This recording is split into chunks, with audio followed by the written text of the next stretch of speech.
And we're going to go ahead and call the meeting to order. I'd like to ask Commissioner Harden if he'll lead us in the invocation and the pledge. Let us pray. Heavenly Father, thank you, Lord, for this day and all the ways, Lord, you bless us and watch over us. And I pray, Lord, for your wisdom and guidance as we go about the county's business. We ask all these things in your name, Lord Jesus. Amen. Amen. Pledge allegiance to the flag of the United States of America and to the republic for which it stands, one nation, under God, indivisible, with liberty and justice for all. Welcome. I'd like to thank you all for coming out tonight. If you'd like to speak, we have a couple citizens to be heard opportunities, one at the beginning or at the end, and also you can speak on each individual agenda item. Please fill out a speaker's card with Patty for each item that you'd like to speak on. When you come to the podium, please give us your name and your address and speak clearly into the microphone. At this time, do we have any changes to the agenda? Mr. Chairman, I'd like to move Tanya's presentation ahead of the audit. As much as these kids, I'm sure, would love to see the county audit, they'd probably rather do their thing and then go on to the house. I'm shocked. Some of them are shaking their head no. Probably here for that. Also, Mr. Chairman, the Chamber of Commerce is not going to do their presentation tonight as well. Okay. Want to postpone that. All right. And I've got an add-on item. I think everyone has a copy of it. It's a simple welcome home resolution for a returning service member. I'll put that under my item. Any other changes? Yes, Mr. Chairman, I'd like to remove item 6 from the consent agenda. And then, with regard to my item on the agenda, 10B, I'm sure many of you commissioners have received emails from the citizens of Oyster Bay and Shell Point regarding their desire to establish a light ordinance. It was at their request that I put that on the agenda, and they've asked me to pull it off the agenda so that they can have more time to speak with the commissioners.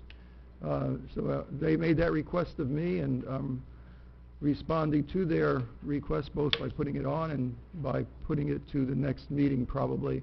So I would like to remove that from the agenda at this time. Very good. Any other changes? Motion to approve as amended. Second. Have a motion and a second. Any discussion? All in favor? Aye. Opposed? Passes 5-0. All right. Starting to our citizens to be heard. We'll start out with Mr. Mark Mitchell. Good afternoon, Commissioners. How are y'all today? Great. Doing good. Just want to give you a quick update on the 8th annual Rock the Dock Fishing Tournament. It was once again a huge success. We had 783 anglers this year. Just to give you a little heads up about how that has grown, the year before we had 643. The year before that we had 562. Before that 444, and then 340. So you can see we're growing by over 100 anglers every year. It's just tremendous. This year we had 83 sponsors. That's how we paid for all these prizes, but through our sponsors. Some of these sponsors have been with us for all 8 years, but we had 13 brand new ones this year, none of which we sought after. They all came to us and asked us if they could be a part of our tournament. It was just absolutely wonderful. We had 59 volunteers from all over the southeast, from Georgia, Alabama, people coming down wanting to help us. We had 12 or 14 ROTC students from the high school that just did a tremendous job for us. We couldn't do it without them. Like I said, we've had an increase in anglers. We had an increase in jackpots from 4 to 6. And the jackpots are things like this year we had a redfish with the most spots. Wow. Jackpot. 14 spots on one redfish. Last year we had one with 19 spots. So this year we had a target grouper weight. We just picked a weight out of the air the night of the captain's meeting. Whoever comes closest to that won $750. This year, for the first time, we had a Saturday payout. We did this because some of the bigger boats can leave port and go 100 miles offshore and they come back with the amberjack and the kingfish, and the guy with the 22 to 24 foot boat feels like he can't compete with them. So we decided we'd do a Saturday payout for grouper and amberjack, and it was totally funded by Crumb's Mini Mall. We didn't have to come up with a cent for it, and it was $500 and $250 for first and second place. We provided a larger tent and chairs this year for people to get out of the sun, but believe it or not, this year, as y'all know, it's been pretty dadgum cool. We had a Talcott portable toilets became a sponsor this year and gave us what we called the crowd pleaser portable toilets, air conditioned. We had people just say, I think I'll just go in there and sit down for a while. But our total payouts with jackpots this year was $23,250. That's pretty amazing. All of the restaurants were just packed the whole weekend. Both hotels were full. We're moving forward. Everything's doing great. I just thank the county commission so much. Thank you. Now we'll be able to move forward with some of our projects. Thank you. Thank you. We appreciate that update. Can you elaborate on those projects? Well, one, as you probably are aware of, we're moving forward with our fish cleaning station down at Rock Landing Marina. Right. And we're, through our Rock the Dock and through the help that you guys are giving us, we're participating, and y'all are participating. We'll have the first fish cleaning station in Wakulla County down there at Rock Landing, which is pretty nice. Super. And we're moving forward with some other stuff with the help of David, some playground equipment and stuff like that we're working on. Great. Thank you. Thank you. Thank you. Mark, I'd like to congratulate you, Mark, on doing that. You're the chief worker, we'll call Bottle it that. washer. Yeah, you're the marshal. You're the fishing marshal. But this past weekend, there was probably 500 boats. All the marinas, all the boat landings, everything was full of boats and overrun. So I imagine this past weekend there were probably 500 boats. I agree. On the water. And if look you what the go Blue ahead. Crab Festival did this past weekend. If you figure the 500 boats and they spent $100 apiece, that's $50,000 that this past weekend came into the county. Yeah. And as a side note, not trying to steal your thunder a little bit, the senior center had a kayak tournament. I think at the same time, maybe. No, I think it was the next weekend. The next week. Yeah. And they had 115 anglers come from all over the southeast to that tournament, and they raised $12,000 for the seniors' Meals on Wheels program. We're bringing people to this county. And that's We the really coast. are. That's the coast that's bringing people to That's the right. county. That's exactly right. That's what's so important about. We got. Thank for all y'all do for us. We really do appreciate Thank you it. for the update. Mr. Larry Roberts. It's actually the same day. Kayak tournament and Blue Crab the same day. So I won the $250 prize. Gentleman, Larry Roberts, Chappie. Last meeting you talked about the animal control ordinance and cats and dogs and chickens, I guess. And Mr. Thomas stressed that all animals should be treated the same. Cats for cats and dogs, they're all animals, and not have different rules Hit for the mic a little bit. not to have different rules for any type of animal. In looking at the animal control ordinances proposed, there are two different kinds of dogs. There's dogs, and then there's hunting dogs, and they have different rules. Apparently, this animal control ordinance was written without any consideration at all for Rule 68 Alpha .007 parentheses 2 of the Florida Administrative Code, also known as the Hunter Responsibility Law. The animal control ordinance, in a lot of instances, most instances, is wordy, and it's difficult to detect the meaning of a sentence or a paragraph. It should be reviewed by somebody, and a lot of corrections made before it comes up for a vote. Thank you. Thank you, sir. Next, Mr. Jack Rudlow.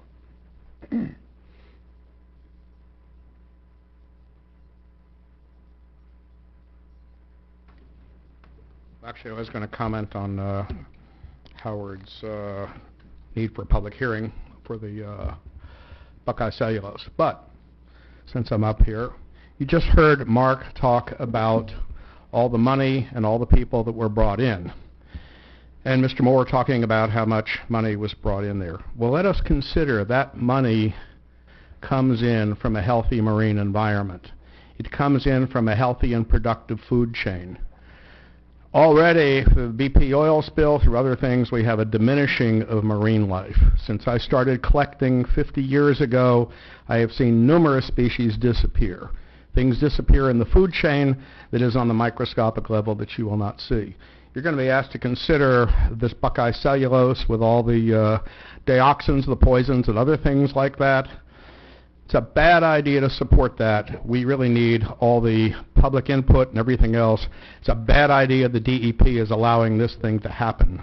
To take poisons and shoot them straight out into the Gulf is a very poor choice. And look at the money, look at the interest, look at the public welfare that comes in from having clean water. Talk about oyster aquaculture. I don't care what you're trying to do. If there's toxins in that water, if the wetlands are destroyed and the habitats that produce the nutrients and the foods that feed all these things is diminished, then basically you're not going to have anything. Wakulla will have nothing if we allow our water quality to go down to the pits. So I'm going to urge you to vote for that workshop and vote against anything that's going to be involving hurting our water quality. Thank you. Thank you, sir. That ends our citizens to be heard. Next we'll go to awards and presentations. Start out with Ms. Tanya Hobby with the Wakulla County Tobacco Prevention Program.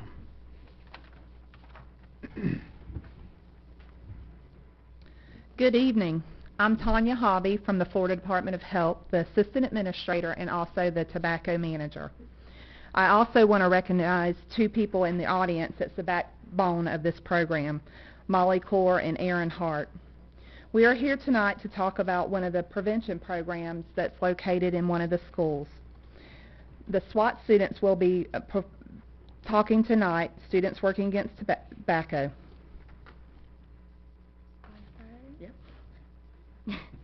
Good evening. First, thank you for your time and thank you for allowing me to speak on behalf of my organization. My name is Jayla Sickles and this is Jonathan Reeves. When most people hear the acronym SWAT, they think of gun-toting, military-trained operatives. But SWAT has another meaning, especially to youth.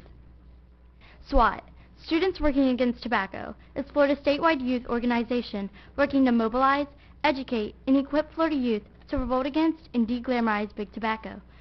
We are a united movement of empowered youth working towards a tobacco-free future. Locally, we have about 80 active members, and we are hoping to have even more next year with the re-addition of Wakulla High School. Besides just de-glamorizing big tobacco, our group has many other goals, which include creating leaders, educating the public on tactics of big tobacco companies, eliminating secondhand smoke exposure, promoting cessation from tobacco, and promoting the tobacco-free partnership. Without SWAT, many of our members could be smoking and developing cancer, or diseases such as chronic bronchitis, pneumonia, or even pneumonitis or microscopic psilocybe. As youth, we do our best to accomplish all of these goals, and we have learned that even though we are young, our voices are large. For us locally, one of our most notable accomplishments is the implementation of tobacco-free schools, which in Wakulla is very unique.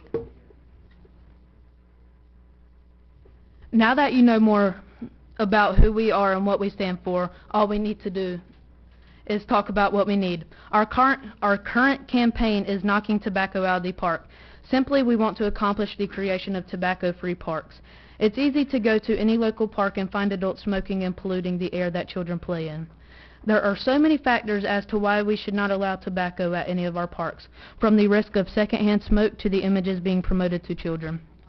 To the littering, nothing about smoking is what our park should be about. Our park should promote health, and with all the health issues linked to tobacco, how can we allow this poison into our parks? Everyone involved in SWAT thanks you for your time and consideration in this matter. If you would like to find out more information about SWAT, please visit one of our tobacco-free partnership meetings, which are promoted in the Wakulla News Weekly calendar, or you can call the Florida Department of Health in Wakulla County. Thank you again. Thank you very much. That's the presentation. Good job. Very good. I have some questions.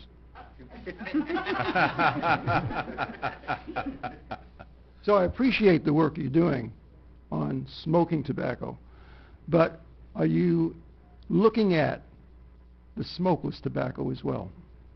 Yes, sir. Thank you very much. That's very important. Thank you. Very good. Thank you. Thank Good you job, very Tony. much. Good job. Good job. I don't have to stay for the rest of the meeting if you don't want to. All right. Reward. The moment Can't we've miss all the been audit. waiting for, Mr. Richard Powell will give us our Y'all run, update. run. Now would be a good time. You may want to, I'll pause just a second. I tell you, it's always hard coming after young adults, or even younger. Especially with that one word she threw out there. I know. It's a pleasure delivering the annual audit of Wakulla County. Our staff performed interim work in the summer. Right after year end, we completed the audit.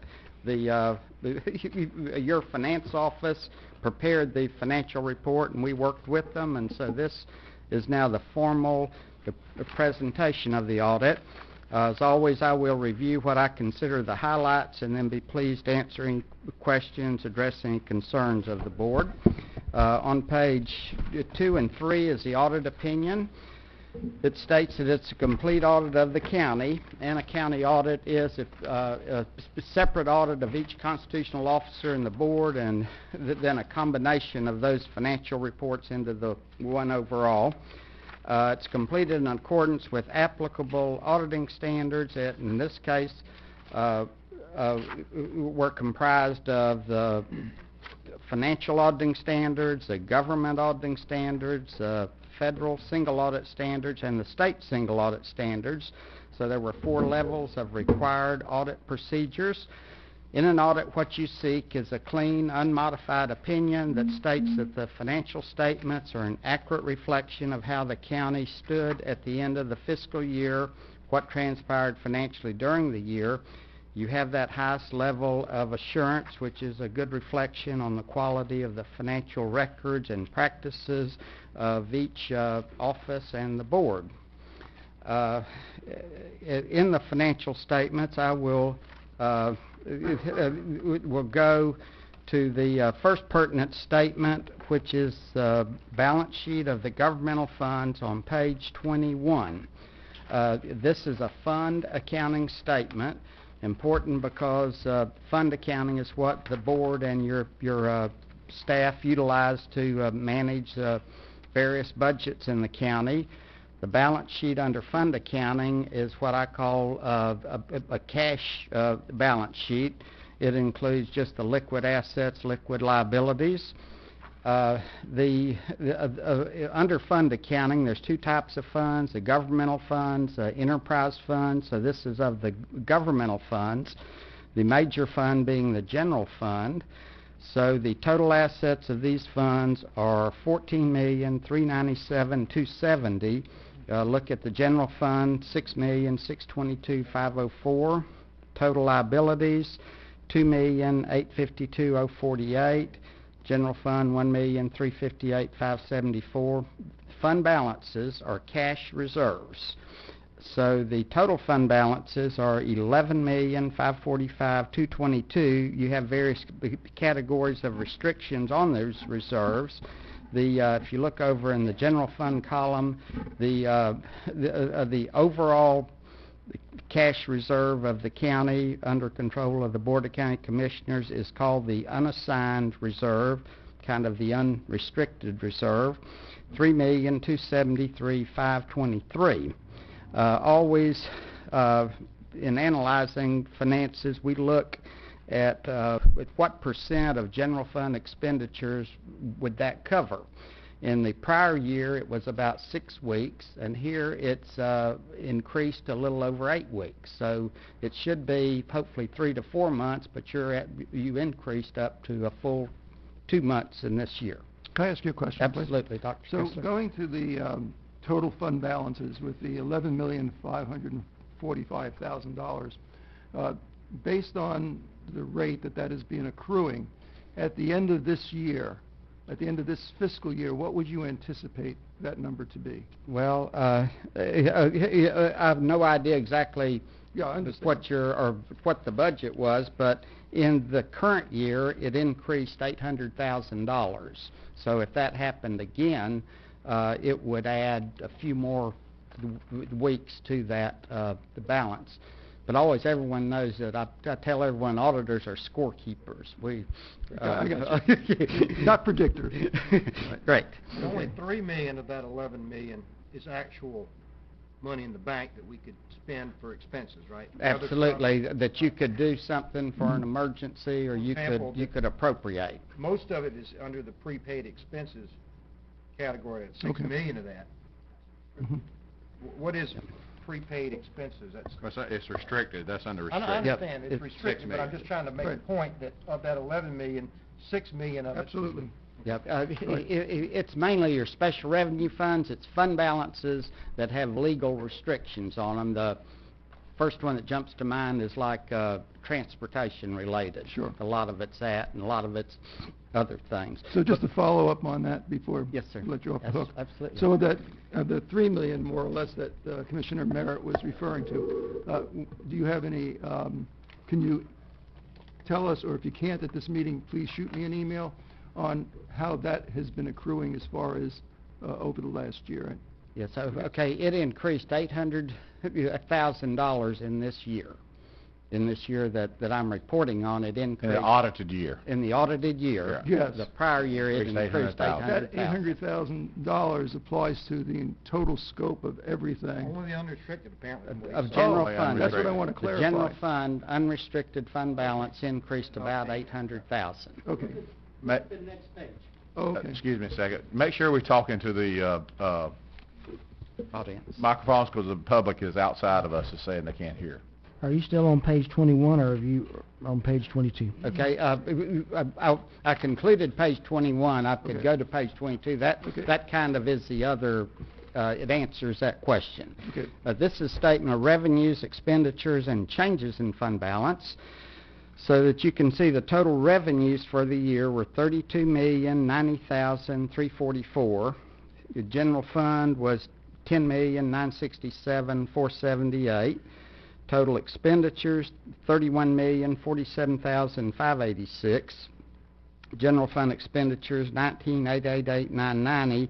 You have some interfund transfers and some various transactions, but if you look at the net change in fund balance at the bottom, overall fund balances, and this is cash reserves, increased $1,356,330. Of that, general fund increased $795,310, which increased the total fund balance from $4,468,620 to the $5,263,930. So that $800,000 represented about 2 weeks of expenditure in contingency. So increases in general fund generally go to the unassigned/unrestricted fund balance. So general fund and the unrestricted reserves of the county increased about $800,000 in this year. Thank you very much. Okay, and then, as I said, the other funds of the county are the enterprise funds. The intent of an enterprise fund is to operate off of user charges, which include non-ad valorem assessments.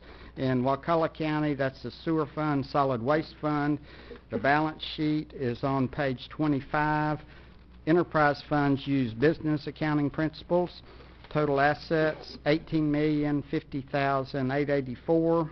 Of that, the liquid current liabilities, $1,227,317. The total liabilities, $4,818,219. Of that, the liquid liabilities, $837,799.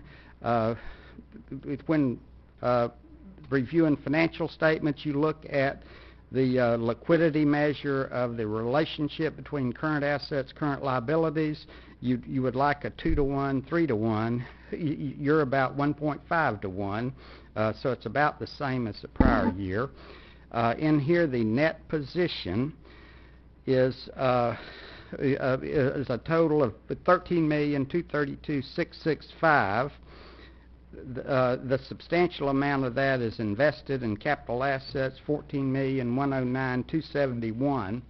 It's something I've been looking at this year with all of our governments, is to kind of what percent of your assets, of your capital assets, do you own outright that aren't financed.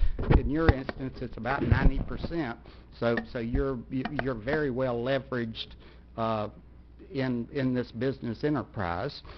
If you look, though, the unrestricted net equity this year is negative $1,077,827, and in a minute I'll tell you what that is. But in this year, all governments were required. You participate in Florida Retirement System (FRS), and in prior years, governments just had a note disclosure saying you participate in it, these are the contribution rates, here's how much you spent. Beginning this year on, you actually have to report your portion of the net pension liability on your financial statement. So in a minute, I'm going to tell you how much that is, and it's a scary number. Yeah, and that's a liability on our pension plan. Yes. Yes, sir. It's your share of, okay, the pension plan has a net unfunded liability, and I think FRS, I want to say it's like $23 billion. And so unfunded. Unfunded. Unfunded. So that means the pension plan owes that amount. Okay. The actuarial assumptions, all the members will be paid out X amount, and here's how much assets you have, and so it's the net liability. That's right. The net pension liability. That gets everybody in trouble when their pension fund is in the negative, and just about every large union in this country has a negative liability on their pension. And then when they go under, they throw that over on the taxpayers. Yeah. Due to the insurance and stuff. So. Right. Yes, sir. And you hope, because we're talking about this, I'll go and show you where it is. If you go to... So you will have our number on the unfunded, is that correct? Correct. Okay, and I'll just... For the first time this year. First time. So nothing's changed other than the fact we're now required to report it differently. Right. So This it is looks a worse. GASB accounting thing. I understand, And but it's money we owe in the a matter. concept is that you won't ever have to write a check for it, but the expectation is the contribution rates will increase significantly because because there is the liability. But I'm going to divert. If you go to page 56. Okay. What page? 56. I don't necessarily agree with you. Excuse me, before you go further on that, that negative number, does that does not reflect the anticipated revenues that would be coming in from contributions?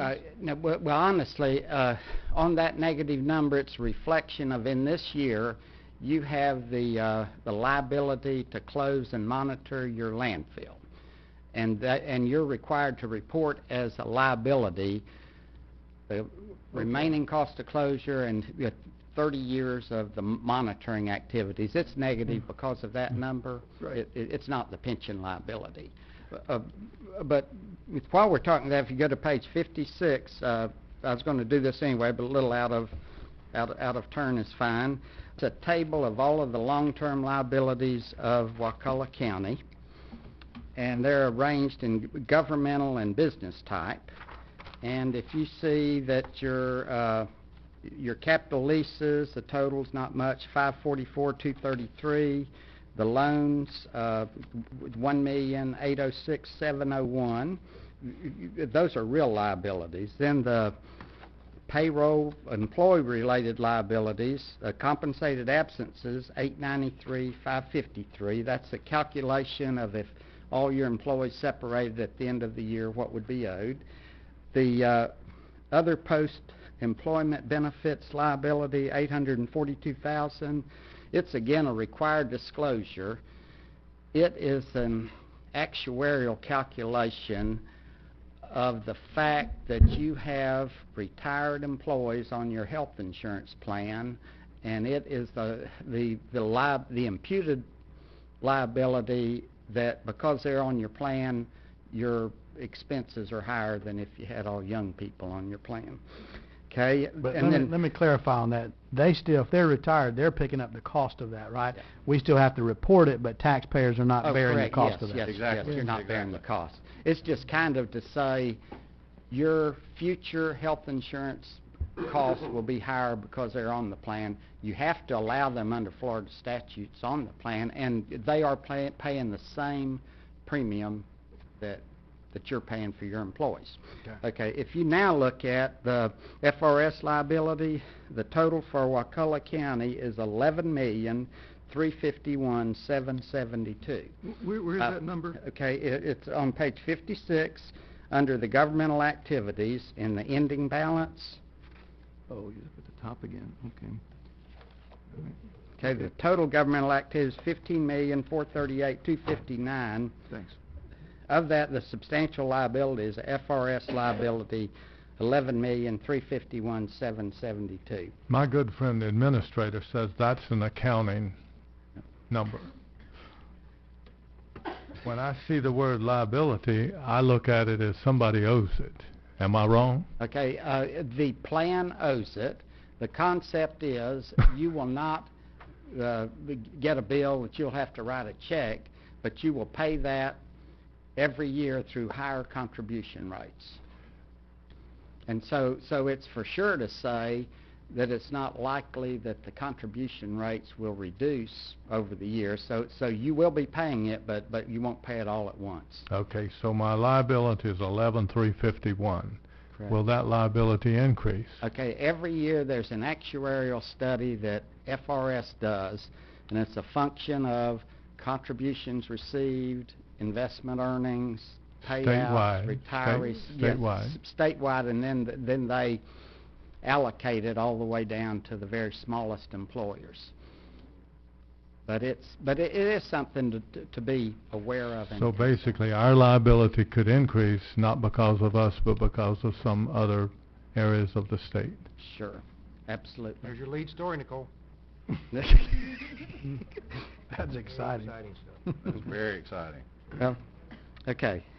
So in the in your business type activities, you have some notes. The balance $2,714,295, and here you see the landfill liability $1,883,702.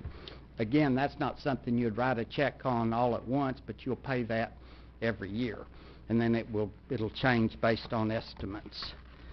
Okay. I'm almost through now. Okay, while we're over here, let's go to page 48. Here's the capital assets of the county. Again, the governmental and business type. The total capital assets of the governmental on page 48, the ending balance column, $97,809,567. Accumulated depreciation, $37,731,342. The net assets, $60,078,225. What that tells you is your assets are about 38% depreciated, which is about average to slightly good. I see them between 30 and 40%. In your business type assets, the assets $25,964,393. Accumulated depreciation $9,148,27. Net assets $16,823,566. Those assets about 35% depreciated. Again, that's average to slightly good. So your assets are not like really old, but they're not new. And again, I mentioned that you have about in excess of 90% equity in your capital assets, so that's good. They're not heavily leveraged as to finances. Correct. Okay. The other, I want to go back quickly to the enterprise statements. On page 26 is your statement of revenues, expenses, and change in net position on your enterprise fund. Operating revenues, $4,258,572. Operating expenses, $3,906,126. You had an operating the profit just off those two numbers of $349,446. which was about a $200,000 improvement from the prior year. So in here, you know, it's working. Then you had some grants and some landfill expense, but that is a key number because that shows that you're operating these services off of the revenues received. Okay, so financially, you had a successful year. You were stronger in all areas at the end of the year than you were at the beginning of the year. And I agree with the county administrator that throwing in that pension liability has no direct effect on Wakulla County, other than to have you know that the contribution rates likely will not decrease in the future. I mentioned that this was audit completed under the government auditing standards. Those standards include the audit procedures regarding internal control over financial reporting, compliance with various laws, regulations. Page 109, 110 is our report regarding those procedures. Has no findings or issues in it. Again, a clean report. On page 111, the report regarding audit procedures required by federal single audit standards. These standards require mainly additional compliance procedures regarding administration of major programs. It has no findings or question costs in it.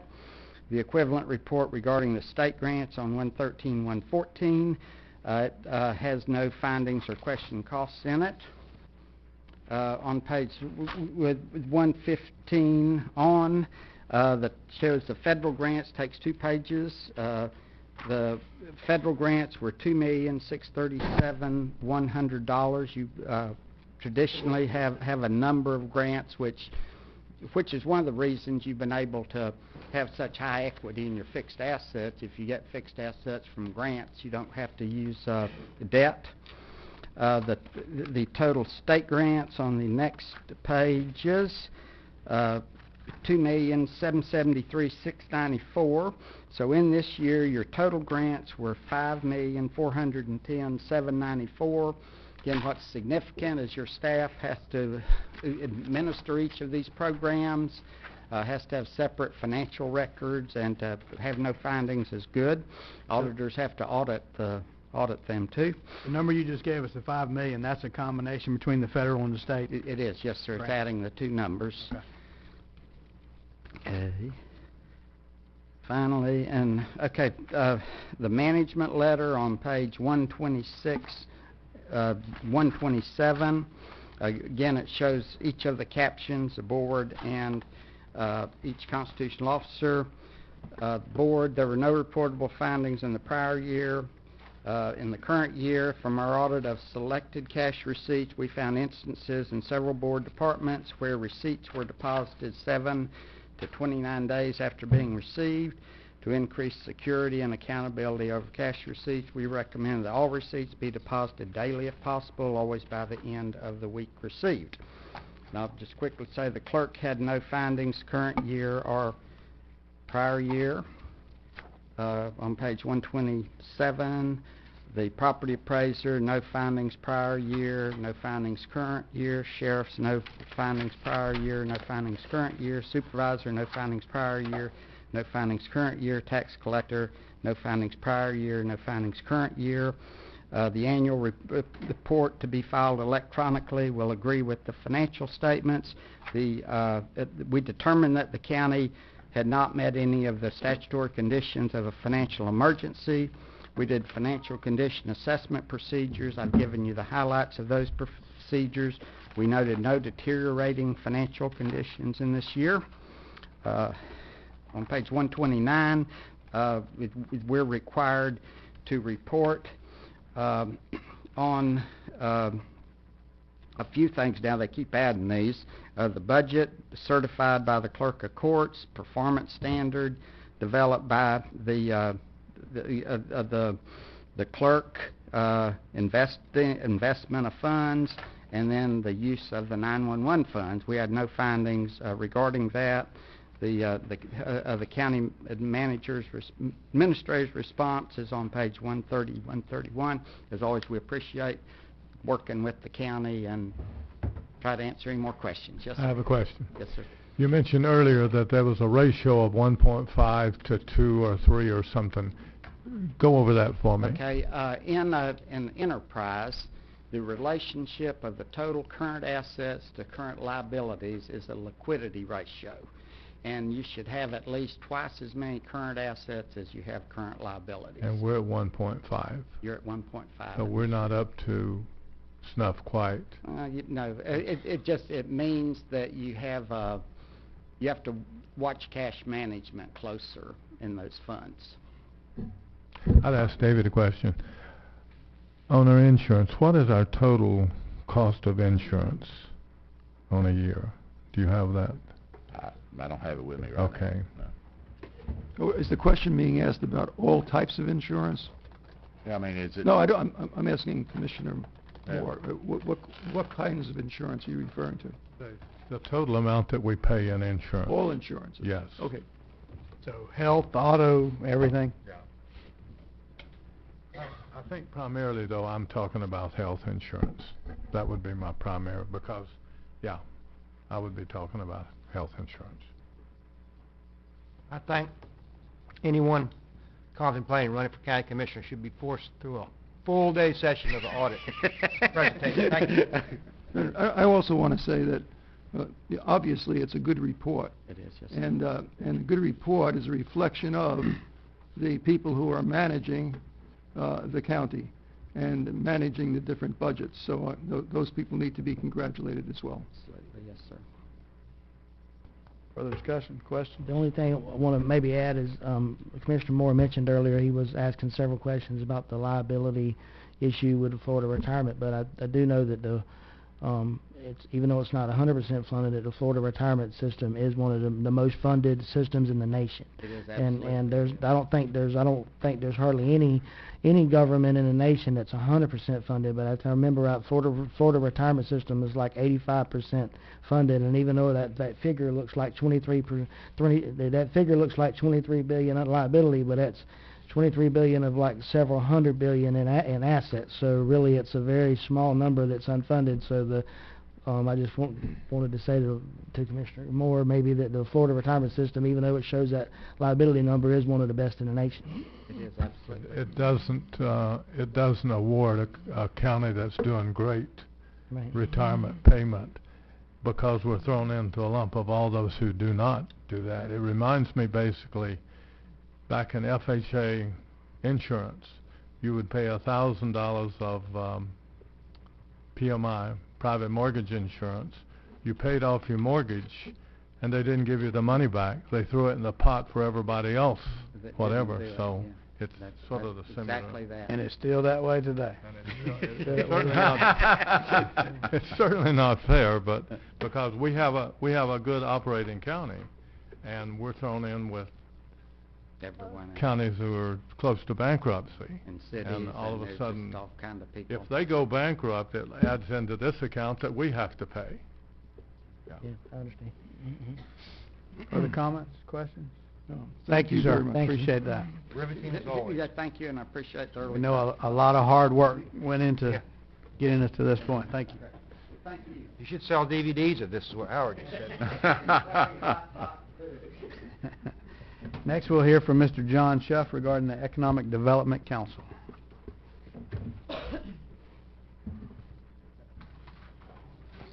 Thank you. Thank you, sir.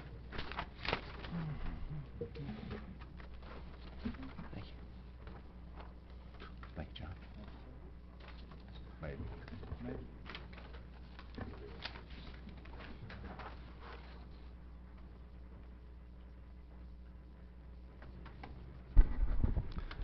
I think Dick did a pretty good job of glazing our eyes over. I'd like to thank y'all for the opportunity to report on EDC's progress. About a year ago, we opened up our EDC meetings to the general public to help establish a new strategic plan for Wakulla County. The CEOs of Opportunity Florida, Appalachia Regional Planning Council, Career Source Capital Region, and Florida's Department of Economic Opportunity have all helped guide this process. We asked citizens to participate in a survey developed by Opportunity Florida and received about 100 responses. Most of them identified, a few of them were anonymous. The statistical evaluation of the information became the basis of the strategic plan that I just passed out to each of you. We've had numerous speakers discuss many aspects of economic development. With the help of the Wakulla News, I believe we've raised awareness for economic development and the fact that economic development should not be a passive concept as it has historically been in our county. If we want higher paying jobs and a more diverse economy that also expands the tax base, we need to be more proactive to achieve this goal. We would like to present to you the first fruits of our labor, which I just passed out to you, and request that you consider directing staff to prepare a resolution accepting and supporting this plan for the next BoCC meeting if that's possible. The language is broad to give latitude. We will begin honing the strategies down with tactics to achieve the goals at our next meeting. As we enter this new phase, we'll become more aware of the scope of what kind of grant funding that will need to be applied for, or funds that need to be raised to develop the ultimate goal of this process, which is a sales tool in the form of a website. That, number one, talks about what our citizens have told us that they wanted. Two, discusses our great natural resources and our quality of life. Expounds on the quality of our school system, details out the demographics of our population, discusses the existing infrastructure and projects being worked on, explains the stability of our government and our tax structure, and will include interactive site maps for the industrial and commercial areas in the county with specific info for each site. This is the type of web-based information that site selection consultants expect to have access to when they develop shortlists for their clients. During this process, we were contacted by Armana, the police cartridge manufacturer that recently located in Gaston County, that became a wake-up call for us. We may not have gotten them even if we had been prepared, but they did let us know what we needed to do, and the first step, which you guys have already accomplished, which was reworking our Industrial Development Authority. When a company does express interest in Wakulla County, we need to have our ducks in a row, as they will not wait for a possibility that we might be able to accomplish what has to be done to meet their needs. So again, I commend you for being proactive on the IDA ordinance. When I heard about Capital Hydraulics moving to Gaston County also, I called the very next day and had a good long discussion with the owner of Capital Hydraulics just to find out what was the motivation. He indicated there's just a general dissatisfaction with the city of Tallahassee, how they treat you, the fees that they charge. And as it happened, Beth Kirkland, a paid economic development consultant for Gaston County, that's, I guess, an important thing to note there, just walked into their office one day and on a cold call and sold the Gaston package. We do not know what incentive packages were offered. We do know that that was only part of the equation that helped sell the Armana and the Capital Hydraulics deals for Gaston County. Another important part that the owner stressed was the friendliness of all the city commissioners, county mayors that were calling and visiting his place in Tallahassee to encourage him to come to Gaston County and welcome him to Gaston County. I recently spoke with the chair of Career Source Capital Region. Actually, it was at the job fair here last week here in Wakulla, who felt that there were probably at least 50 companies in Tallahassee that are not happy with their circumstances, and hopefully we can begin to work with Opportunity Park and the N.G. Wade family that we will be able to develop a viable option for maybe a few of these guys. So I'd like to shift gears to our fishing industry, and as you're well aware, EDC is involved in the aquaculture program, and as it grows and evolves. And we're also attending Wakulla Commercial Fishermen's Association's meetings to help in any way we can to help resuscitate our traditional fishing industries. We would like to commend Chairman Thomas for his initiative to get several county commissions involved in trying to adjust the net ban regulations for the Florida Wildlife Commission. Our EDC thinks that the lessons learned from the 2008 recession should inform us all that we need to have a more diversified base. Currently, the main drivers of our economy, as you probably know, St. Mark's Powder, our school system, tourism, and our role as a Tallahassee bedroom community. This is not a very diversified economy, and is not an economy that bears out well during recessions, nor does it give us confidence that our children will be able to find work when they grow up. So good jobs make stronger families, which in turn will strengthen our community, and I thank each of you for what you do. Thank you. I would like to make one comment, just give Commissioner Kessler credit. He did bring forth the resolution regarding the net limitation, which we all approved. I certainly have been reaching out to the other counties, but it was initially his initiative. Thank you, Mr. Chairman. I have some questions for Mr. Schuff, if possible. Yeah, absolutely. Great, great. So you mentioned that St. Mark's, Powder, the school system, the bedroom community, there was a fourth item you mentioned, or did I get all? Tourism. Tourism. And what other legs do you see as being ones that you would see expanded to have this base that you're talking about? We have Opportunity Park, which has languished for a long time for a lot of reasons that I think we've talked about before. We're trying to revitalize that area, but recently there was a Tri-State Metals came to the city of Tallahassee. They fabricate roofing panels, metal roofing panels. Something like that. Capital Hydraulics would have been wonderful. Actually, I think they have an account with Wakulla County to do hydraulic repairs. But fabrication, light industrial, things that pay more than retail-based jobs or tourism-based jobs. Yeah, great. Okay, that explains that. The other thing is I made a request through the county commissioner, county administrator, for a list of the EDC dues-paying members. Is that possible to get, like, as of January of this year? Yeah, we supplied you with a list of the number of members, which was your first question, and we did do that. But what we're doing now, just in the interest of confidentiality, we are reaching out to each of those 17 members and making sure that they each want to have their name brought out in the public. I'll tell you, there's already one of those 17 that never wants their name used anywhere for anything good or bad. Okay, thank you. Then that's their choice. Right. I'm glad. I don't mind. Yeah. Chris is one of them. Okay, thank you. Further conversation? I will add one thing to John's list there. In Opportunity Park, you've got the correctional facility. Their combined salaries is probably close to $30 million a year that they put into our community as well. That's just one, but they've kind of, for years, they had Opportunity Park, the whole park kind of just them. But I envision other people that manufacturing or whatever possibly could come into that area and also bring additional jobs. Would you agree with it? They are a major contributor. They're actually not in Opportunity Park. They're next to it. I think they have just under 500 acres, and Opportunity Park is 240. Yeah. The only group in Opportunity Park is CSG. The nursery. And Nursery. And the nursery. No, the nursery is not an Opportunity Park. That's on the other side of, on the north side of Commerce Drive, and all of Opportunity Park is on the south side. Well, it's all in the same vicinity, and they all share the same utility base there. Yeah. Neighborhood. Yes. Yeah, they all in the neighborhood. They Is use what the I'm same trying to sewer say. plant. Same water, Same same sewer, sewer and right. everything. So that's the reason I lumped them in with it, even though they're next door. They use the same facility, but they generate a lot of income as well.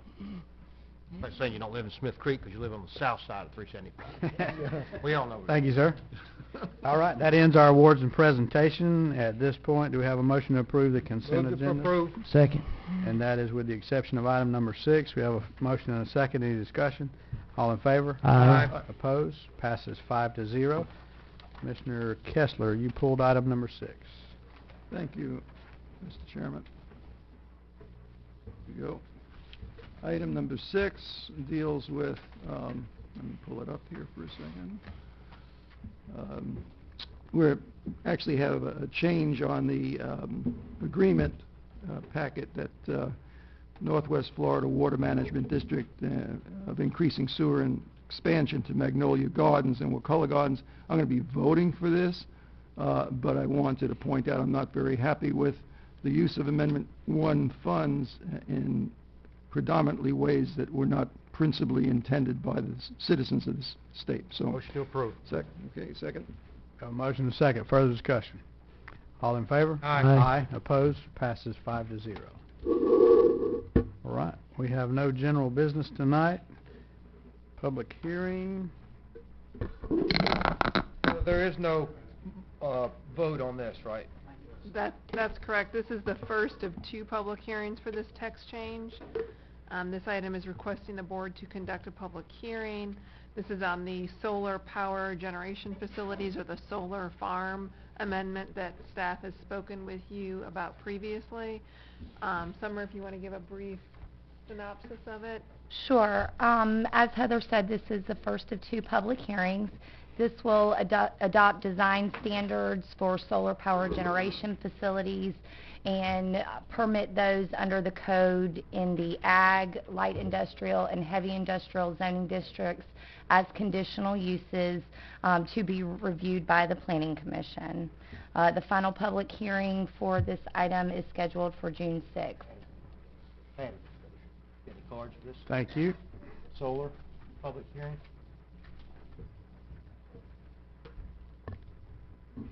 Do we need a motion?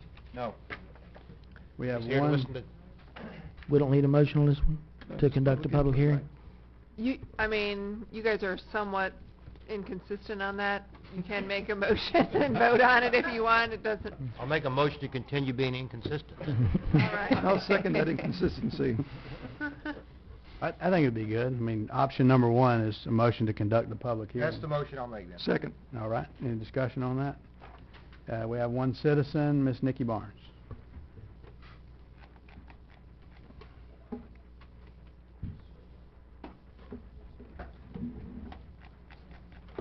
So I won't be long because Randy was giving me the stink eye, and I'm joking. Doing that to Howard, not to you.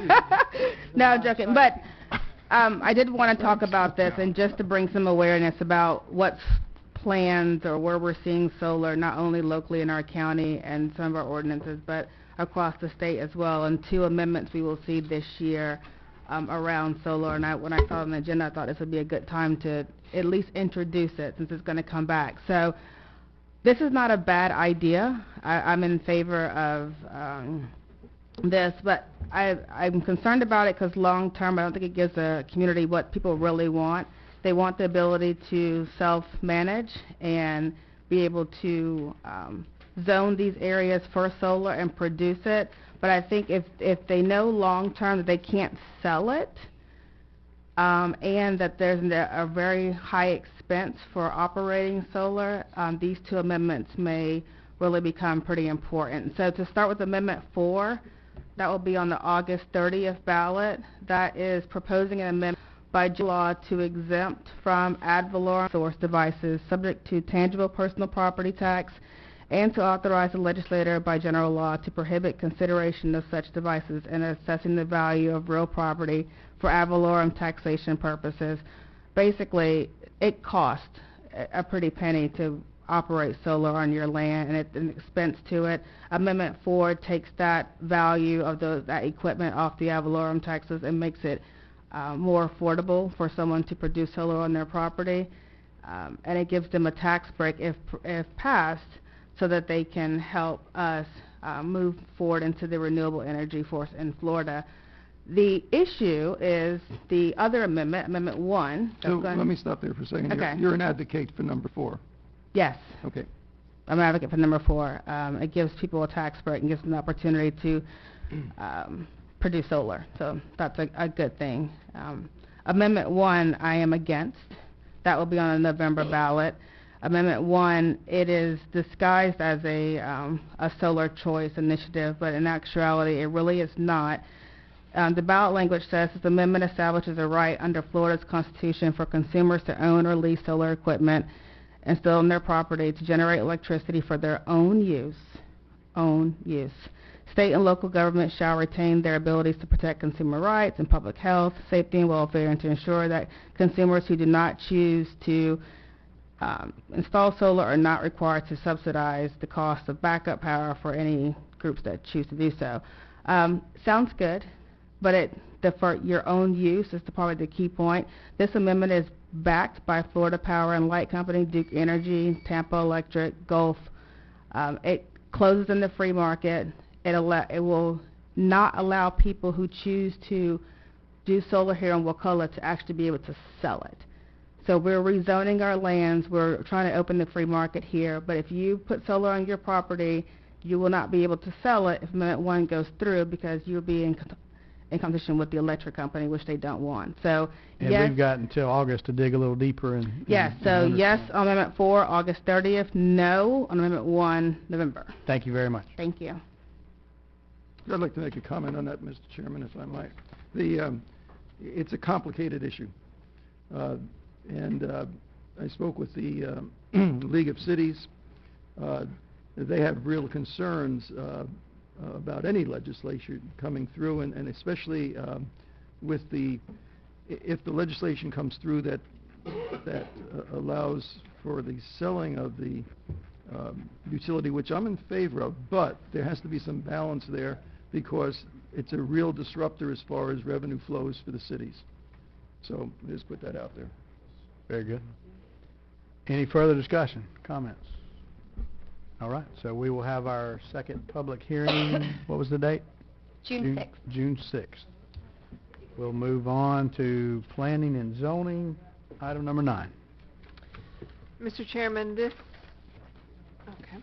item is an appeal to the Board of County Commissioners. You'll be sitting as the Board of Adjustments here. The appellant is Anna Batten-Lang. This item is concerning conditional use CU 1602. This is a quasi-judicial matter, so first we're going to do ex parte disclosures in accordance with section 24.01 of the code. Commissioner Harden? I've had citizens email me on both sides of the issue. I've talked to the owner of the church. I've talked to some other citizens by email and by phone. Okay. Commissioner Moore? I've received email and I've talked with people at the church. Email and phone call from Mr. Creech. Email and phone call from Dr. Lang. Email from Jacqueline Bermudez, Andrea Chapman, and conversation with Miss Izette in the audience. Mr. Merritt? I guess the same emails. I talked to somebody. I don't remember who it was. Just one person, though. Yeah, so I've spoken with people on both sides and also received numerous emails. But I'd like to ask County Attorney a question as far as the role of this Board of County Commissioners acting as the adjustment board. As I understand it, it is a very narrow scope that we are here to apply, and could you expand on that? Exactly. Yeah. We're not here to relitigate this issue, in Yeah. other words. Yeah, I'm going to go into that Well, real if- briefly in just a moment. Do you need a motion or anything? I need to swear people in first, so Okay. I'll get to that in just a second. If there is anyone here who is going to speak on this item, please stand up to be sworn. Raise your hand. Do you swear or affirm to tell the truth, the whole truth, and nothing but the truth? Yes. Thank you. Thank you, Commissioners. To follow up on Commissioner Kessler's question, this is an appeal. This is an appeal from a decision, a final decision that was made by the Planning Commission. If it hadn't been appealed, it would have been a final decision and been done. It would not have come to this board. So your role as the Board of Adjustments is one in an appellate capacity. In that sense, then, you have two things to consider. You're not here to consider whether you think it's a good idea or a bad idea to have the cemetery located on this church grounds as the church property had applied for and as the Planning Commission approved, a conditional use permit. Your role, rather, is to determine two things. One, was there competent substantial evidence before the Planning Commission for them to make their decision? And two, whether they correctly applied the code provisions in making that decision. And if you find both of those things to be yes, then you would vote to uphold the Planning Commission's decision, whether you agree with it or not. If you find one of those or both of those questions to be lacking, then the appropriate thing would to vote not to uphold the Planning Commission's granting of this conditional use. Now, Summer is going to, if you have any questions about that, I'm happy to entertain them now. Otherwise, Summer is going to briefly go through with you exactly what was applied for and what the Planning Commission did. Only question, we have two suggested motion or options here: to conduct the public hearing and vote to overturn it, or to conduct the public hearing and vote to uphold it. So at this point, should we have a motion to hold the public hearing, but obviously we're not going to vote to overturn it or uphold it until we hear the evidence? So, do we need to have the motion ahead of the evidence, or? Do we need a motion to have the public hearing, I guess is what I'm I think you can maybe hear from staff, and then you guys could make a motion to hold the public hearing. You could decide what you're going to do with the appeal as a separate motion if you wanted to do that. I think that would be wise. I think that's fine. To make a motion to hold the public hearing? Yes. I'll make the motion. Let's let Summer do her part first, right? Well, I thought they were saying two different parts. We have a motion to hold the public. Going to get a motion to hold. Okay, that's fine. Okay, well, I'm going to make a motion that we conduct a public hearing and vote to uphold the Planning Commission's approval of CU 1602. Well, I don't think we can vote to uphold it until we hear the Okay, well, evidence. I'll make a motion that we have a motion to conduct the public hearing. Correct. Do we have a second on that? I'll second it. All right. Any discussion? All in favor? Aye. Take it away, Summer. Okay. On March 14th of this year, the Planning Commission considered a request for a conditional use CU 1602 to allow for the operation of a cemetery at an existing church site. This property is located at 1255 Raywinkle Road and contains 6 acres. Of that 6 acres, only 1.7 acres were proposed for use as a cemetery. Staff presented the item and recommended approval with the condition that a landscape hedge be installed along the south and west boundaries of the property prior to any burial activities being conducted. Attachment 3 of your agenda item includes a copy of the Planning Commission's agenda request and all related attachments to that. During the hearing, the appellant spoke in opposition of the request and discussed potential adverse impacts to water quality, the possibility of sinkhole activities, flooding, and traffic on surrounding roads, as well as the noise level in the surrounding residential community. Attachment 4 of your agenda item includes the minutes from this Planning Commission meeting, which shows a vote of 3-2 in, with the motion being to approve with the recommended staff condition. Within the 30 days of that hearing, the appellant filed the appeal application that you are considering tonight. Both the zoning and land use for this property is agriculture, and the flood zones for this property are both X and A. Advertisements for the hearing before the Planning Commission were advertised in accordance with code, as well as tonight's hearing. Staff will be happy to answer any questions that you have related to the conditional use or the appeal application. I have another question for Heather. Is it appropriate for us to hear new evidence, or if we're serving as an appeal, shouldn't we simply review what was looked at by the Planning Commission? I mean, we're not relitigating this thing. That is correct. You're supposed to decide based upon the record that was before the Planning Commission. However, you have people here you're here to listen to them speak in addition, but new evidence should not be considered. Can you ask everybody that speaks to not present anything that wasn't presented at the previous thing? I think that they are allowed to say what they want to say, but you guys should only give it appropriate weight if it was brought up before the Planning Commission. This decision is based simply on if we agree with the process that the planning and zoning used, and did they come to the correct conclusion with the information they had available. Yeah, it's basically, did they have evidence before them that would support their decision to grant the conditional use? 1. 2, did they correctly apply the conditional use provisions of the county code in granting that conditional Richard, use? I think it's a little maybe even beyond that. We're not deciding did they make the correct decision, We're deciding they used the correct methodology to make the decision they made, whether we agree with it or not. Or whether they made an error, to put it into simple terms. Did they make an error that you should reverse? For example, a preliminary plat stops at the planning commission too. It doesn't come to us. So, you know, if they denied it, they would have to appeal it, and we'd have to look and see. Anyway, you get the point. And Summer, did you say that one person spoke for it and one spoke against it? That is correct. The applicant for the church, the pastor, did speak in favor of that application that evening at Planning Commission, and then the appellant this evening spoke in opposition. So from a legal standpoint, we should hear anyone, but that's the only ones that we should consider, those two that spoke that night. That's correct. Really? Yeah. But everyone has a right to be heard. There's state statutes that require us to hear them. Okay. The judge saying ignore it. This just gets sticky, doesn't it? Yeah. Very good. Thanks for asking that question, Mr. Chairman. Yes. Okay, so at this point, we'll hear from the citizens. We'll start out with Laura Bentley.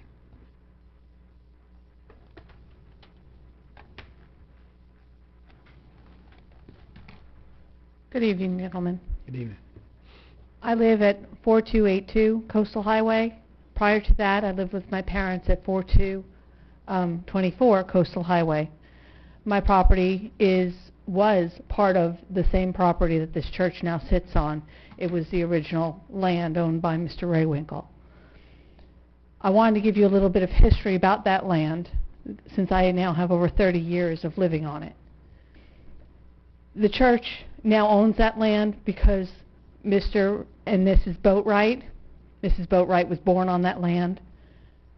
When their house flooded, and I mean flooded, when their sinkhole overflowed, they needed to sell some of their land to cover the repairs. And that is how that land is now owned by the church. Prior to that, it was owned by the Episcopal Church, a church I'm very familiar with because my father became a pastor at that church. I am here to tell you that I know for a fact how connected those waterways are. We had geese on our land, the only one in that area to have that geese, and the day they disappeared is the same within the day of Mr. Boatwright finding a gator on he pulled out of his sinkhole with our geese in his stomach. Our geese was on our sinkhole. Obviously, a perfect example of how, although we are within, a couple acres apart from each other, how well connected all of these sinkholes are in this small area. This concerns me to no end that I'm going to be having all these chemicals right there where my horses drink, where my children drink, that I am unsure of how well this was already established. I know about the flooding. I was there making the sandbags. I know how the water table raises in that area. And not just once. That was in the 90s. It happened again just several years ago with our last flood. It will happen again. Our water table there, I'm lucky enough to be part of that land that is in the higher zone. But most of the land in that area is not. It floods. And that concerns me to no end that we're going to have all of this right there in the water that I drink. I'm not sure if that's new information because I wasn't here before, and I would have been if I'd known about it, but I didn't. That's my ignorance. Thank you for listening to my part. Thank you very much. We appreciate that. Next, Ms. Christy Waldron.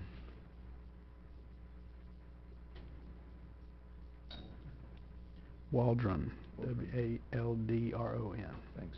Waldron. Hello. We just moved here. We live at 4640 Coastal, and this is something that was just brought to our attention. So we're kind of environmentalists, and it's important to us. My biggest concern is of all the considerations that were taken for this, I didn't hear anything about considering what it might do to the drinking water. I have 4 girls, I have kids. I'm going to be drinking it myself. That's really close to us, and maybe if an environmentalist possibly came in and set, looked at it to decide if, having formaldehyde and different types of chemicals that leak from caskets are good for your drinking water, then, I think it would be one thing. But that wasn't considered, and that's important.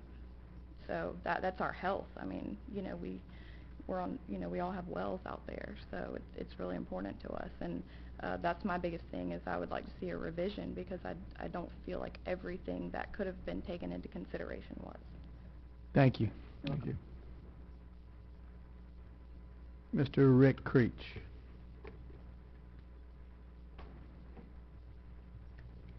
And Mr. Creech, you are the applicant, correct? Yes, I'm the pastor of the church that's called the New Testament Bible Church at Spoke at the public hearing. 1255 Ravenkill Road. Yes, I spoke at the original. Okay. Thank you. And so I'm the one requesting to add the church cemetery. What I wanted to say, though, was a little bit about my motivation to do this, which has to do with who I am as a person.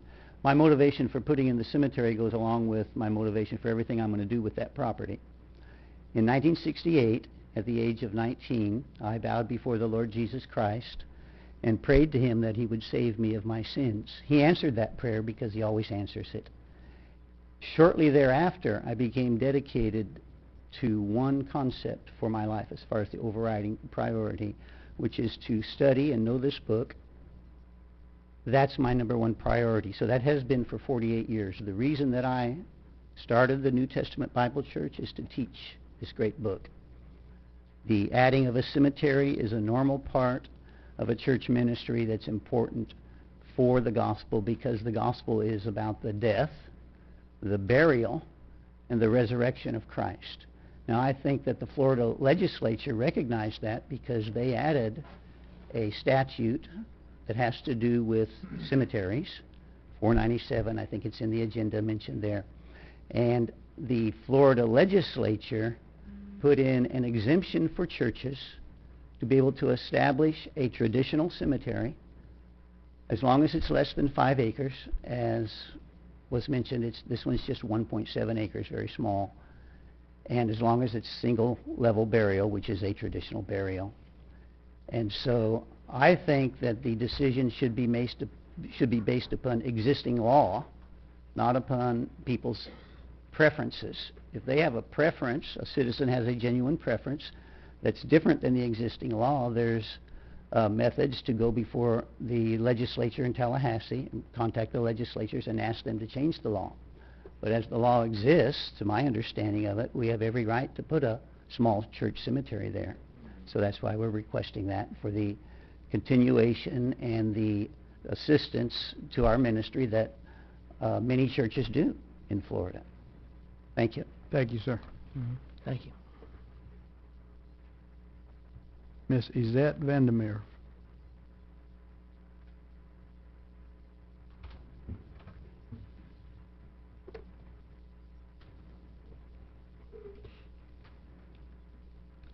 I don't have a whole lot to say. I think Anna has all the information. I just want to stand here today and support her in what she's trying to do. I think this is much more than just a church, and the actions of that church. It has a real impact on real people. And I just want to say I support what Anna Lang is doing, and I guess she will speak in favor of that. Thank you very much.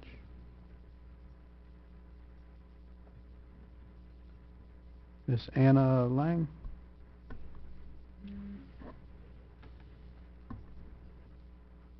And Ms. Lang, you are the applicant for the appeal, and you spoke at the Yes, Planning Commission. that's correct. Thank you. Thank you for your time and attention, Chairman and members of the Commission. My name is Anna Batten Lang, and I reside at 4202 Coastal Highway in Crawfordville, Florida. I feel deeply that America is land of the free. My family members are proud to have upheld and served and honored America's liberty and freedom by serving our country.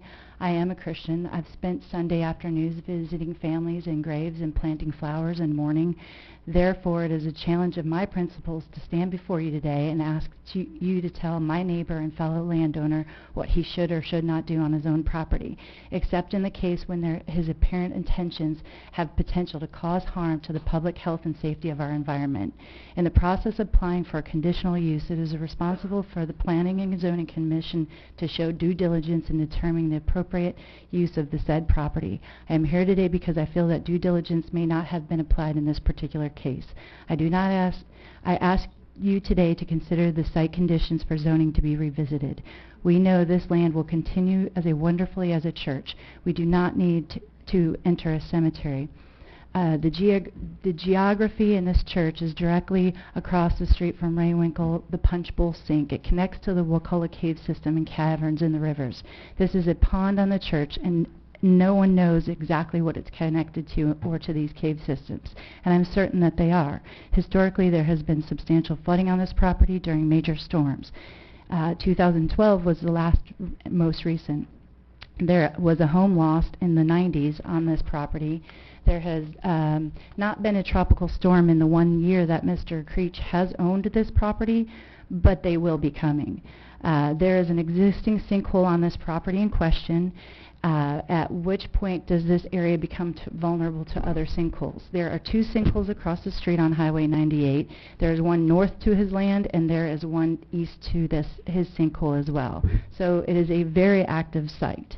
We know that activities like drilling, mining, construction, broken water, and drain pipes, improperly compacted soil after excavation, work, or heavy traffic can result in large sinkholes and can come from the building of a cemetery. Pennywort is a plant that grows in wetlands. It's a weed, and it is growing on this proposed property. This type of landscape and plant growth shows evidence of wetlands. When drilling for a well on my own property, the same region, we hit water at 5 feet. The water table is an issue to this site. When you see this many red flags regarding water and soil issues, when do you question whether or not the typical county rules apply here? The Zoning and Planning Commissioners previously brought up their own personal concerns of vandalism, long-term maintenance, traffic flow, and water table concern. There was nearly a split decision. An outdated land development plan was created in 1994. This is not true representation of this current land situation. We already had a church fail at this exact location. The building sat empty for 5 years. The new church has only been open with 1 year with 10 members. If this church folds, the cemetery will be left for our taxpayers to maintain, and the commercial building no one will want to buy with headstones as their main highway view. Is this enough parish? Does this parish have enough support showing members will purchase plots for full price at this proposed cemetery, or is the cemetery being created for just his indigent members of the parish? This will not supplement income of the church or the cemetery to better sustain itself financially. The county bought land last year on MLK for burial of the indigent. I'd like to point out that he did not attend a seminary or was ordained in any denomination he self-proclaimed. And so I ask the following questions to your honorable chairman and members of the commission. Who on this planning and board and zoning and on this panel and in planning and zoning can assure the people of Wakulla that future storms will not damage the proposed cemetery? Who can say that we are not breaching state and federal laws that protect the Wakulla caverns and springs and sinks? Who on this panel in zoning and planning have done any research to ensure that 5 to 8 foot deep holes can sustain a 5 foot water table with sinkholes present? They multiply excavation by 100 and more and no negative environmental effects. Even soil samples, FLDP protocols, Florida water management, current surveys, Corps of Engineering protecting are not required by this land use. It is not enough information about the history of this property and the delicate surrounding land to justify further evaluations in order to ensue proper planning as it pertains to this adjustment. We have to be responsible developers of our fragile Wakulla County environment. We cannot throw caution to the wind and not take into consideration public safety, comfort, appearance, good order, morals, and general welfare of our people. We can't just say, well, the proposal looks good on paper, we like cemeteries, so therefore the case is closed. Sometimes we need to go with some common sense and safety versus... Ms. Batten-Lang, if I can interrupt you for a second, how much time do you think you need to finish? I have 3 minutes. Okay, okay. Well, let me just sum it up. Lots of latitude, trust me. And you're the applicant, so I do want to do that. I don't want this to go on too far. Okay, well, we can also talk about some issues like alternatives. I propose that, you know, if we can't say yes or no to this situation, can we propose some soil testing to prove there's no wetlands, have the person assess a sinkhole to ensure that there's no crust formations.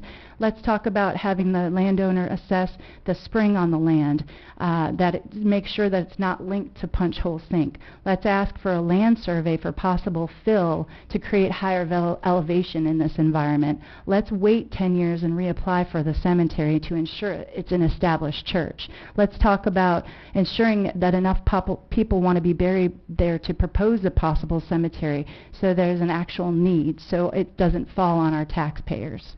Thank you. Thank you very much. Appreciate your comments. Mm-hmm. Thank you for your time. Thank you.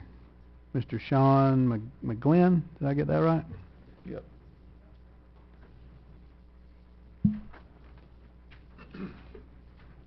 Sean McGlynn, 568 Beverly Court, Tallahassee, Florida. I'm the chair of the Wakulla Springs Alliance and the president of the Friends of Wakulla Springs, but I'm not representing them tonight. I'm an expert witness at this, and Punch Bowl Sink, we've done a lot of work there. There's been a lot of diving there. There's caverns there, and several of the other sinkholes, and Harvey Sink all around this area are directly connected to the aquifer. Open divers go in, have been mapping. It's very dangerous diving. There's flow reversal. It goes between Spring Creek and Wakulla Springs. This is the Wakulla Spring Shed where you're replacing septic tanks with sewers. And we just spent $10 million on Wakulla Gardens and those neighborhoods in the same type area that's south of Wakulla Springs. The flow's reversed, the divers, it's real dark, they can't really map them. These are huge caverns, bigger than the ones that come, they're the ones that go to Spring Creek, with much more flow to the aquifer. The water flows at 1 mile per day. The chemicals in cemeteries are awful, and they're preservatives and they're formaldehyde. Just a drop of that will contaminate a lot of drinking water. Those coffins don't last forever, and they will be there forever if you make a cemetery. That'll be there forever. And the LIDAR and all of our data shows that that cemetery is right over the caverns.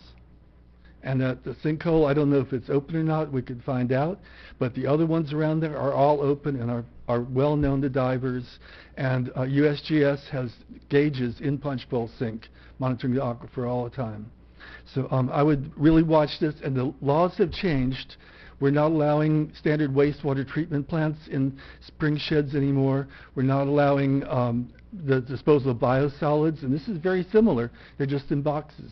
Thank you very much. I'd think very carefully. Would you testify at the first hearing? I was not at the first hearing. Thank you. And I just heard about this, otherwise I'd have gotten more information for you. But it's definitely a cavern. We just have to know what we take into account. And we appreciate your comments. Thank you for coming out. Mr. Matt Williams.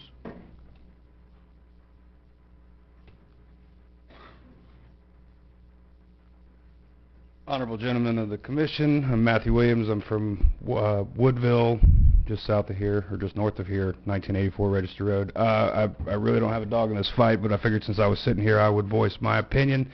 As being part of the process, I think that water is a very, very, very, very, very important thing we all need to be very, very, very, very considerate of. It is something that we cannot replace.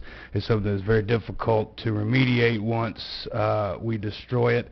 And I think burying bodies in karst topography, particularly in very close proximity to water table, is a bad idea. I'm sure the Planning and Zoning Department did their due diligence to a degree, and I would just like to voice my opinion in not in concern to the verdict, but in a pro position for the verdict, that whatever they decided was to no to the cemetery was a good idea. I would also maybe propose that if they're going to do something, that it would be a sustainable situation where the church has been there for a number of years. It's not a matter of freedom. It's not a matter of religion. It's a matter of protecting the environment for generations to come. I myself am ordained, and I don't think that Christ would want us to destroy the water by burying bodies in it, if not necessary. I think a suggestion may be if the church lives to be a substantial age, that it could be reapplied for doing something above ground like they do in other low-lying areas. Mausoleum type thing might be a better suggestion. Thank you. Just for the record, the Planning Commission did vote to approve the cemetery. Ms. Batten Lang is requesting an appeal to that. Oh, well then I am in direct opposition of the cemetery. Like I said, I don't know. I'm just here and listening and doing my best to speak up as another mind in the room. Thank you. Thank you, sir. We appreciate that. All right. I will open up for the property owner and for the applicant if there's any follow-up comments based on... Did they swear in? Yeah, they swore. They swore in. If there's any follow-up comments based... Please don't let her talk. Okay. Was that Very good. presented the night of the Planning Commission? No, Okay. it was not at the... We can't consider that then, right, Heather? But we can... take it. We'll take it. We'll take it in the record, and we'll give that to Patty. I'm just saying, following the county attorney's instructions, we're only allowed to look at what was presented that night. Absolutely, but that was And not what I was instructed by planning and zoning. I was told that I could... please speak into the microphone if you have... I was just going to say that I was advised that I could present and I could have any speakers come and talk about these topics. That was not what I was advised. Okay. Thank you very much. Mr. Creech, any follow-up? If you could, keep it brief. I think there's been a lot of rumors, and because a lot of this, in my opinion, is I would call it emotional fears and negativism. And the reason is because that's why so many negative things are being said. For example, I am ordained. I'm an ordained pastor. I have been to seminary. I've also majored in Bible at Bob Jones University, and have studied extensively Greek and Hebrew.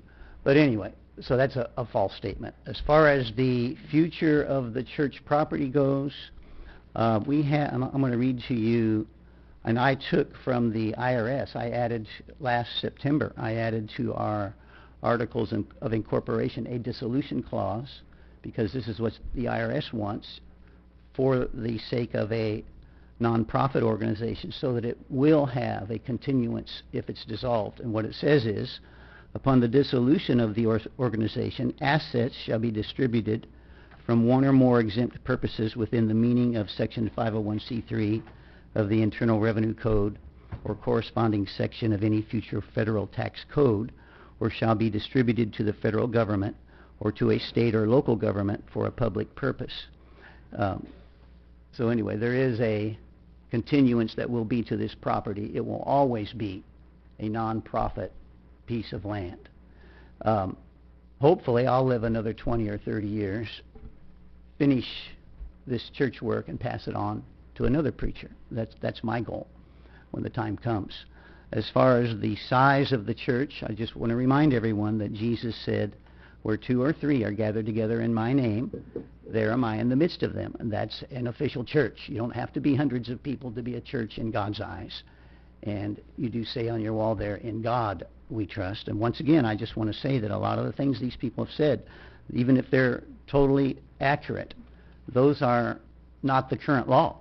The law is Statute 497, that churches are exempt from all the restrictions on cemeteries that statute gives, as long as it's under 5 acres, the cemetery, and it's single level burial. That's not above ground. That's single level below ground.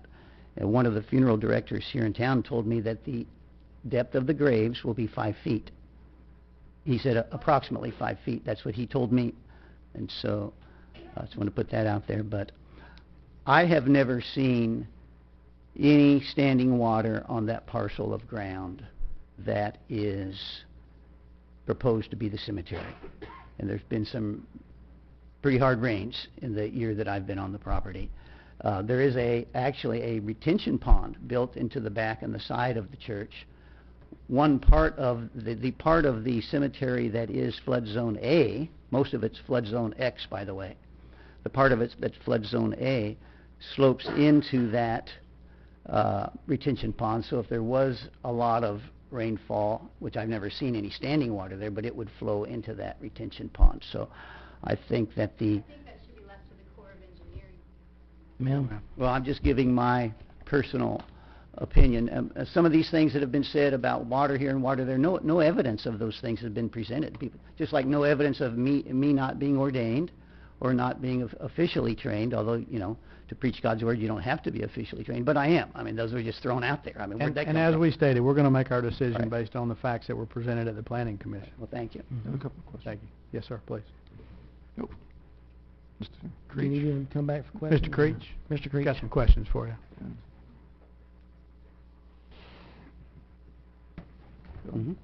So, do you intend the cemetery to be, and not that this is going to affect my decision-making, but the cemetery is going to be exclusively for the use of the members of the church? No, it's open to the public.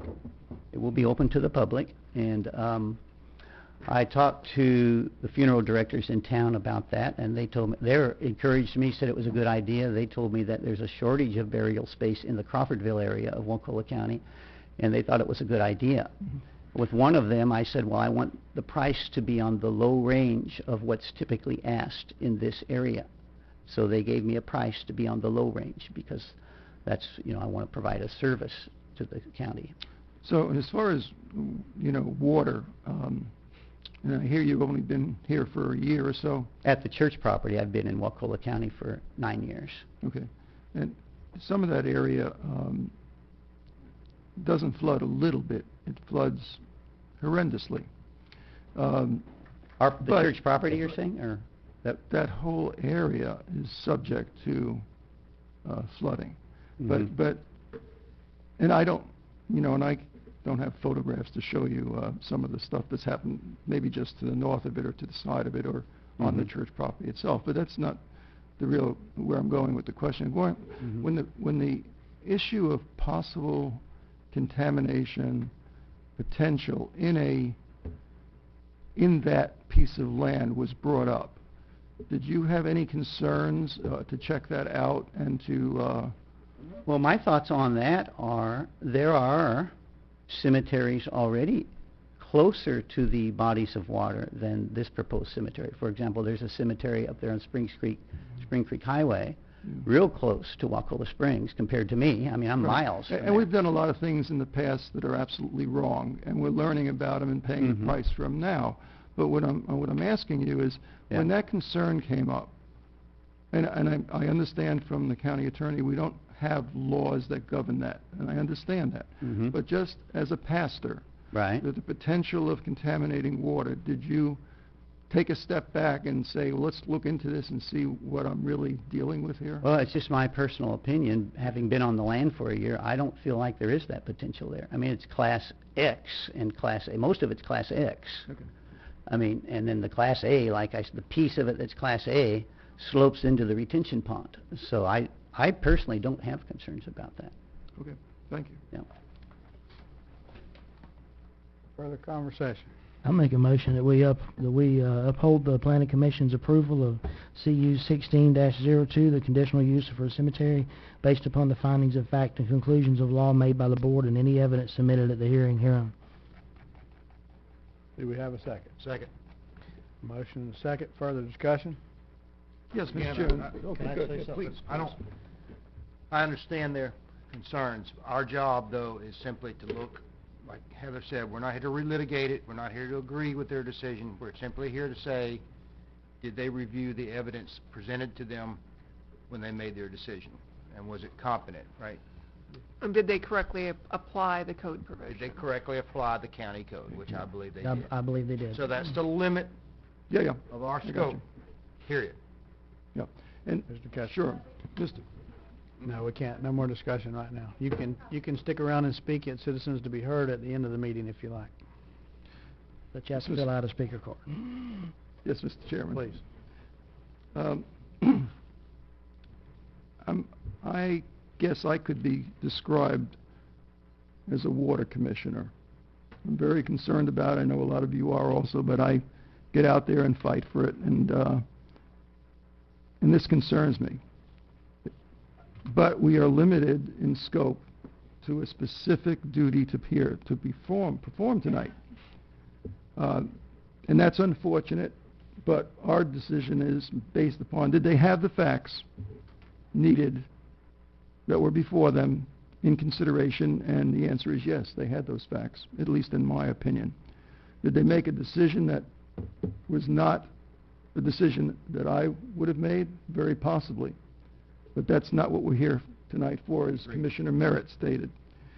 I'm also very concerned about the Planning and Zoning Commission. We have 9 members on that commission. We had 5 members that showed up for the meeting where this was heard. I think that's pretty dismal. And it was a split decision of a 3-2 vote from a small number of the potential number that was on the Planning and Zoning. But with all of that, we're very limited in scope. The hands of the board are very tied. I agree. Just a clarification on that. If all 9 show up, do all 9 vote? Yeah, 2, and then you have the school board. So even the alternates will vote if their primaries. Will not serve if the primary members are there. So if all 9 show up, what's the maximum number of votes? 9. 9. You have Okay. 9 voting The seats. alternates Okay. only show 9 up at the voting primaries. members. Okay, so the alternates are not part of that 9. That's in correct. that's in Those are addition. Okay. additional members. So, so Mr. Chairman, what that means is that there were 4 Planning and Zoning members that didn't show up, and their alternates didn't show up. That's 8 people. That's another My guy showed up. another discussion item, probably then was separate there. from this, but we Yes, need. But there was enough, obviously, to meet the quorum requirement. Correct. Okay. Thank you. All right. Further discussion? Hearing none, I'll call for the vote. All in favor? Aye. Opposed? Passes 5-0. That ends our planning and zoning. We'll go into commissioner agenda items. Commissioner Kessler. Thank you, Mr. Chairman. Let me just get a little bit better organized here. No, not yet. Which is, the first one on the Buckeye? Yeah. Sure, for sure. Go ahead. I'll make a motion to approve to schedule the workshop July 18, 2016 at 4 p.m. regarding Buckeye Foley new plan, move the blah, blah, blah. Anyway, workshop July 18, 2016, 4 o'clock. I'll second for discussion. All right. Let's hear from the citizens. Mr. Jack Rudlow.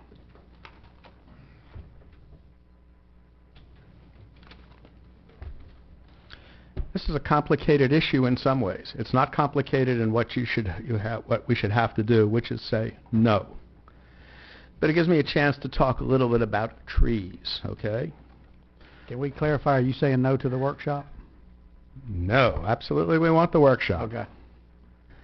And you ultimately, when you come to a vote on this thing, so you're to say, I'm hoping you will say no to Buckeye.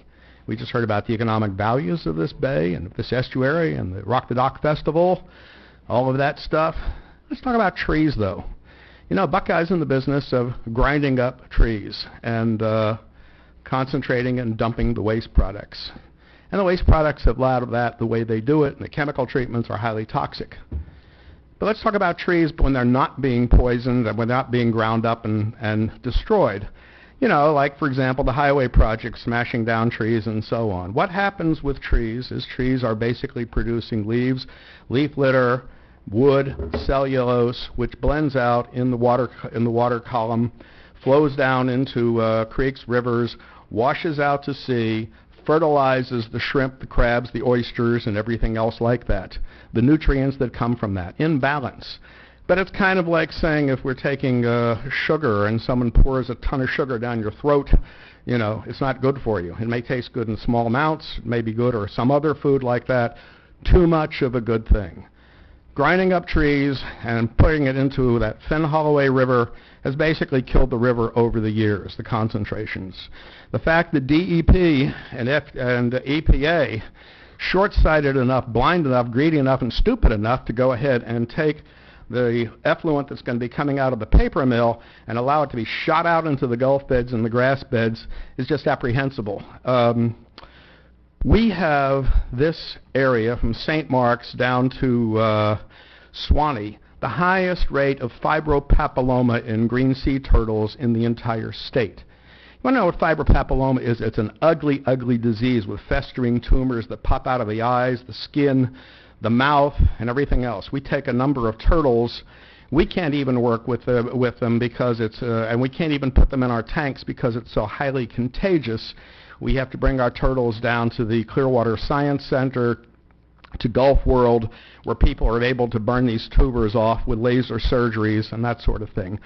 Why do we have the highest in this area where there's grass beds and there's other things?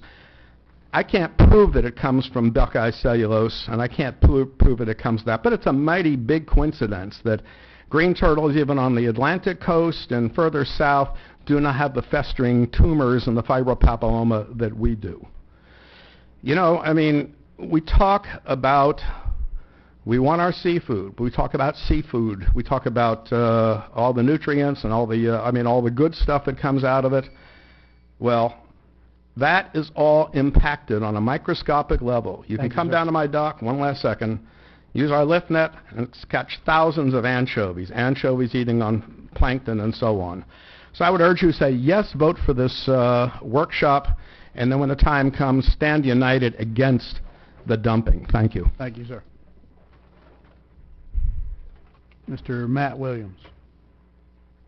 Just so everybody knows, we're not voting on whether or not to allow Buckeye to do this, okay? Again, gentlemen, thank you for your time. I'm here to support Commissioner Kessler's move to have a meeting to discuss this. I don't know that anybody can say it any better than Mr. Jack Redlow, being an expert on everything that there is to do with marine life in this area. And thank you so very much for being such a proponent for the life and the life cycle and the ecology that surrounds us. I think again, I'll make it short. Yes, I think we should have a meeting. And to conclude, I think that I would urge everybody here to use the full weight of their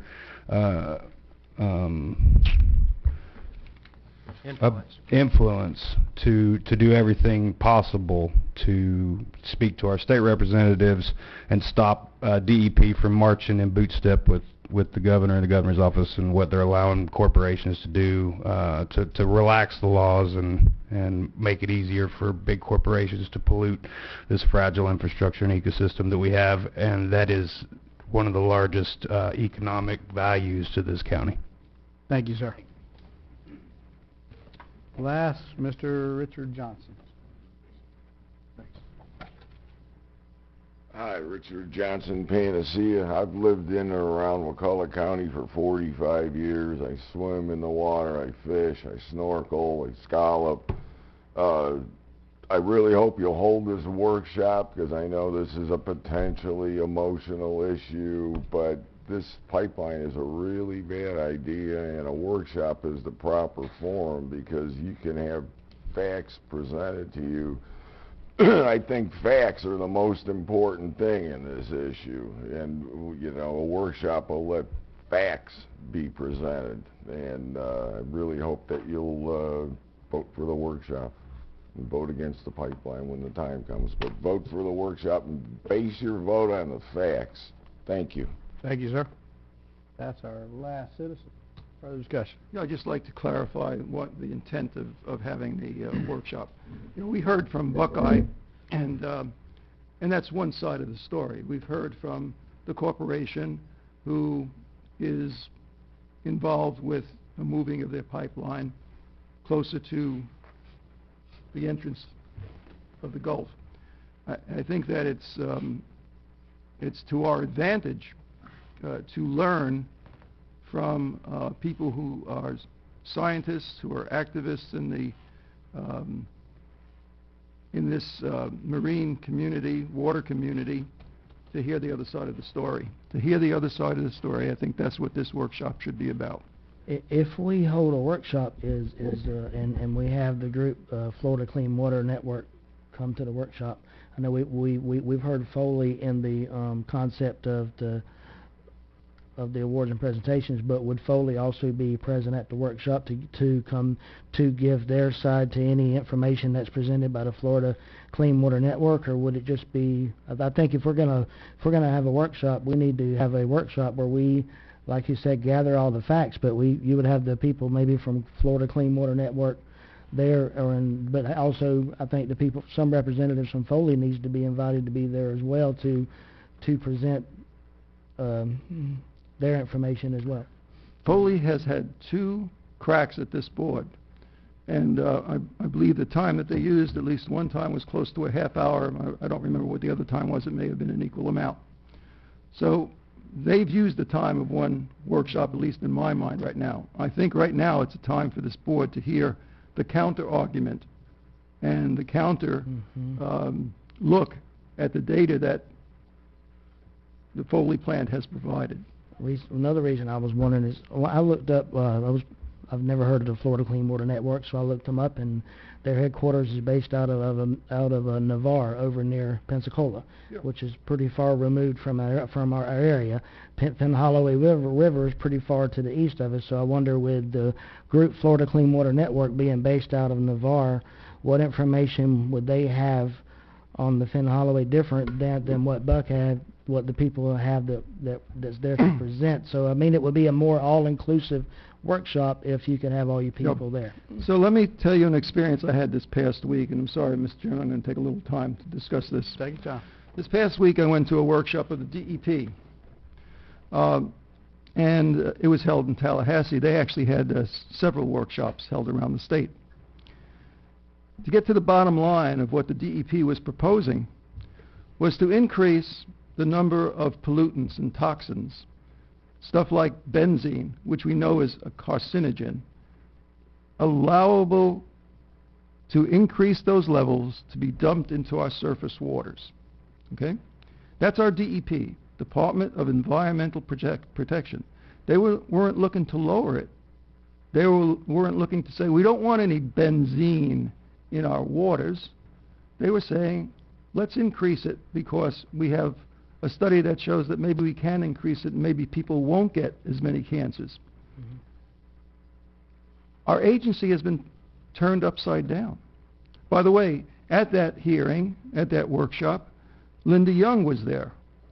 Okay, just because she's based with her office in Navarre, I mean, how many places have their agency here? Florida Wildlife Federation is in Tallahassee. They're very involved in the St. Johns River. They're very involved in Naples. Just because your office is, you can't have an office by every river. So just because your office is located in one spot doesn't mean you're not tending to the issues of the state.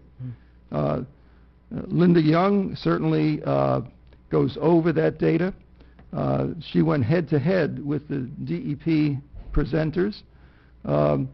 There were a lot of people in the audience. There were some mathematicians. There were some endocrinologists. They were pointing out the deficiencies in what the department was presenting, and that's all on record. But I think that at this point in time, to balance what the Foley plant has said to us, we need to hear from the other side of that coin. And after hearing from the other side of that coin, if this board is still concerned, I think, yes, we should have another workshop and invite both of them to it. I think I can figure out who's trying to blow sunshine up your legs, so I don't care if it's just them, but I love meetings, so. Basically, I support Richard in that respect. I think this workshop is basically a waste of time. Foley has been here several times explaining what they're doing, how they're doing it, where and why they're doing it. They're meeting all the regulations of the state. They've spent, I think, somewhere between $20 and $25 million on the cleanup of the Finn Holloway, and they're doing everything that the state requires, the Department of all the departments require, the Corps requires. So they're meeting all those requirements that are required of them in addition to additional cleanup. And we've had them here 3 or 4 times, and I think it's absolutely a waste of our time to go forward with this. Whenever I looked up the Florida Clean Water Network, I was looking at things they're involved in. One thing that you're all right, they are trying to go after things around the state. One thing they're trying to go after the dairy industry in Swanee County and things in South Florida. They've got a whole host of things that they are activists in, and I just think, really, I'm still not convinced just how much of an influence this has on our county with this being that far to the east of us. But the other thing is if we do anything, if we make any decision, it needs to be based on information. I want to be sure that our commission is not made an extension of someone's activism. So everything that comes out of Foley's mouth is the gospel truth, and we don't want to hear anything from anyone else. Let me finish, please. The DEP, which may be considered at this point the Department of Environmental Permitting, because they're not doing their job as far as environmental protection, they along with our federal government, has allowed the Finn Holloway to be classified as a sewer. When we asked the people from the Buckeye, will this affect negatively or positively the closeness and the dumping of your cleaner water into the Gulf, their answer was they didn't know. Okay? They couldn't tell us, yes, this will be better. Okay? That's the fear. And I think we have an obligation to the citizens of this county to hear the other side. And when you say that we're so far away, this doesn't affect us, do you not remember Wakulla Beach? Do you not remember the junk on it? And do you not remember the identification of where that came from? But the thing that I want to stress is the Florida Clean Network can use the same avenue. They can come, they can get on the agenda. They can also make an award and presentation to the commission the same way that Foley plant did. But if we're going to have a workshop concerning things at Buckeye, I think it's only fitting to have both the Buckeye there and the Florida Clean Network. If we're not gonna ask Buckeye to be representative, but only give an open floor for however long the workshop is for the Florida Clean Network without giving the Buckeye plant an opportunity to present their information, then all we've really done is provide a platform for a group to use our commission as an extension for their activism. So let me clarify. You guys tell me if I am not remembering this correctly. It's my recollection that they told us that there is a two-prong approach that they're trying to achieve. One is to relocate the pipe closer to the Gulf. That's true. The second part is they're also improving the water standards coming out of the pipe. And so correct. And so, I think they told us that the water quality coming out of the pipe would be better than what's there now. Correct, but they could not answer. That's correct, or that's right or wrong, but that's what they said. That's what they said. And they also said by taking the pipe, whatever 1.2 miles down, is going to improve the quality of the river itself because those toxins are not floating through that. Poisoning the Gulf. But, but that they're dumping it closer to the Gulf, so we acknowledge that. I think that, obviously, like Randy said, we're not being asked to make a decision. We don't have any permanent authority to tell them yes or no, but we need to be concerned and we need to know. Remember, I'm the one that asked those guys if they want me to believe it, start having a company fish fry with the fish they pull out of the river. So I get that. There's no better way to prove the point. But I think they were always better with more information, not less information. We're always better hearing both sides of the story and hearing all the facts.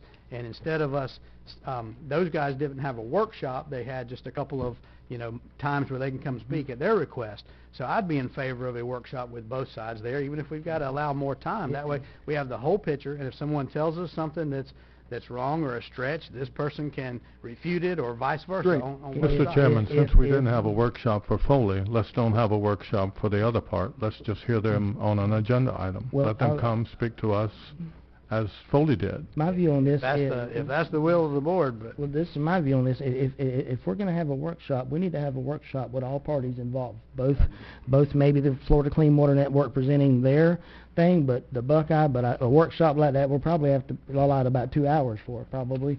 But I think if we're going to have a workshop, we need to have an all-inclusive workshop with both Buckeye and Florida Clean Water. I agree, and I'd rather have one. Is that a friendly amendment? Are you offering that as a friendly amendment? I'm offering that as a friendly amendment. I support it. I will support this workshop if both Buckeye and Florida Clean Water can both be present together at the workshop and, right. and 2 hours. 2 hours. I support it. And both present. Modify all your second? Yes. We have a first and second. And any further? I made the motion. Guys, don't leave me out of this. Oh, there you go. So, We're still starting at 4, so ending at are 6? you going to accept Commissioner Kessler's friendly amendment? Or, I'm sorry, Commissioner Harden's friendly amendment? Well, what time will we start the workshop? You'd have to start it, if it's going to be a 2-hour workshop. It's going to be probably 3 to 5, but with both parties involved like that, I would probably say a lot 2 hours for that one. Yeah, that's no more. All right, I'll change my motion. If y'all try to allow us for like 15 minutes, go get a hamburger for a board meeting. But that's going to be a long day. 3 to 4:45. You got it. Yes. I still support it. Or pack a snack that night. 1 hour And you are modifying your second. And that's with agreement, Commissioner Kessler. Well, that's with agreement. I'm not against the Florida Clean Water, but I think we need to have all information possible with both parties available. Can't hurt having more facts. All right, further discussion? Hearing none, all in favor? Aye. Aye. Opposed? Passes 5-0. That was very easy. Thank you. Okay. All right, we're rolling. Did we along. set a date for the workshop? Yes, Yes. same date, July Same- 18th. Okay, all right. Okay. This is a request, board approval for a proclamation declaring May 21st through 27th as Safe Boating Week in Wakulla County. Second. Okay. Any citizens, Patty?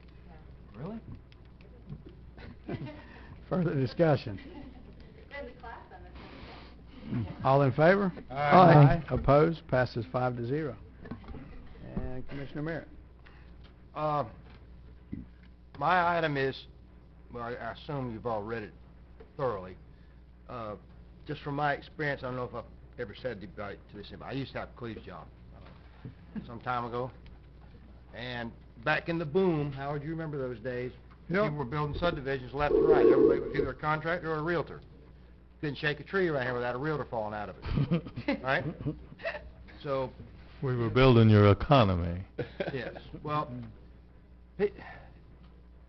people were, the county code has standards that are supposed to be met. It has testing that's supposed to be done. What we're doing now is simply relying on a developer to say, I promise I did it, or their engineer to say, we promise we did it. That'd be kind of like building a house, not doing any inspections, and coming in at the very end and saying, all right, well, now prove to me that you did everything according to the Florida Building Code. And by the way, I talked to a guy I know that's a developer, there ain't very many left of them, but he just had to pave some roads in a subdivision, and he welcomed this, because it gives the developer security to know if you follow these steps, your subdivision's going to be accepted at the end, not like this poor guy that's getting to the end and that says, well, your asphalt results aren't good enough. You know, what's he going to do now? You know, he's stuck. So the county's stuck, we're in a bad position, he's in a bad position. If we had an inspection procedure, that would be, he could put it back on his subcontractor then and say, you failed your inspection, you need to go fix it. So the citizens know they're getting a good product, the developer is protected from an unscrupulous contractor or simply from not knowing for sure that his roads are going to be accepted by the county when they're done, or whatever. So there's two parts. So there's the inspection part, which I suggested back in 2006, I must say. But anyway. Yeah, and I support that, and I make the motion if you The accept. other one, let me do the other one, Okay. is we need some sort of plans review, too. Because when somebody turns in a set of plans for stormwater, for example, we have a 25-year attenuation requirement in our code. Who reviews those? I mean, I think Brent and Cleve do the best they can, but, you know, their job is to run public works operations. Right. I think that, you know, we need to charge the developer a fee, say $200 for plans review for stormwater, $200 plans review for roads. Have somebody that represents the citizens, i.e. the board, make sure these plans meet our standards, and not just say, we'll take your word for it. What did Ronald Reagan say, Howard? Trust Trust but but verify. verify. There you go. Right. Now, So, let me that's- clarify, is this different than the procedure we had in the past? Because we would require people in the past to come in with a transportation study and a stormwater study that was stamped by an engineer, and then we would make them pay a fee, and the county would take It's it concurrency. to another. That's planning issues, really. I'm talking about physically building the infrastructure. It says in the code, for example, you got to have a test on your subbase. Mm-hmm. You got to have a test on your base. You got to have a test on your asphalt. Those aren't being done right now Okay. by a county representative. I guess more specifically to the stormwater, is this different than what we did in the past? Concurrency, I understand, that's just the traffic analysis, but the... Not really. What In is- the past, for example, years ago, I would do it. I just did it. I mean, it wasn't part of my job, but somebody'd submit plans. I'd say, prove to me that this meets the county attenuation requirements. But that's not their job. You know, their job is operations. Mr. Randy, are you adding any more rules and regulations to our code? No, I'm actually adding a way to implement the existing rules and regulations that were not. Why cannot the developer post a bond? Because the problem is not the bonding part at the end. The problem is when you come to the very end, there hasn't been any inspections done. The county this is happening right now. We have two developers right now that are having problems. If we'd had this in place, they wouldn't have that problem. It's protecting the developer. It protects as a developer, ex-developer, everywhere I ran it, we had this and it protected us. And it protects the county Yeah, it because protects the county, but eventually that's- we inherit that County. infrastructure. And then we've had situations where lines have been put in and the affidavit was signed, yeah, everything is great, and there was not even a base to support those lines, and they all, of course, We're having failed. problems with As long as this doesn't add any more rules or regulations. No, it's simply, David, do you agree? It's simply agree, yeah. implementing what's already on the books. This needs to be done. All right, but there's nothing new to this. This is No, just it just just makes them do it. certifying. This, Okay. We're not going to have an ordinance. We're not Right. doing comp plan Just- amendment. just It's just don't- they've come back with a policy. Trust me, dear, I've done a subdivision myself. I developed it. I would have loved to have this in place Yeah, because then know where you are. It's just like getting a building permit. You know when you're done, if you do everything the way you're supposed to and you pass your inspections, you know that when you go to sell that. Just so long as you're not adding anything else to our... Oh, no, Jerry, I wouldn't do that. And I want to make sure I'm clear. I mean, the inspection part, I think that's obvious. That solves these problems. If we know the compaction test fails, we know it up front. But I guess more the plans review is where it seems like to me it's two separate things. And we don't have the proposal as it's coming back. This is just a theory that you're Right, proposing. right. So I guess what I'm asking, are we going to have a situation where someone has hired a licensed engineer and we take that information and we go make them pay for another licensed engineer to second guess what that licensed engineer said? It's the 'Cause same that's thing. what we did in the Florida past. statutes. What's Florida statutes relating to subdivision, land subdivision? 177 requires every final plat, Heather, to be reviewed by another surveyor before they get even recorded. Is that right? That's correct.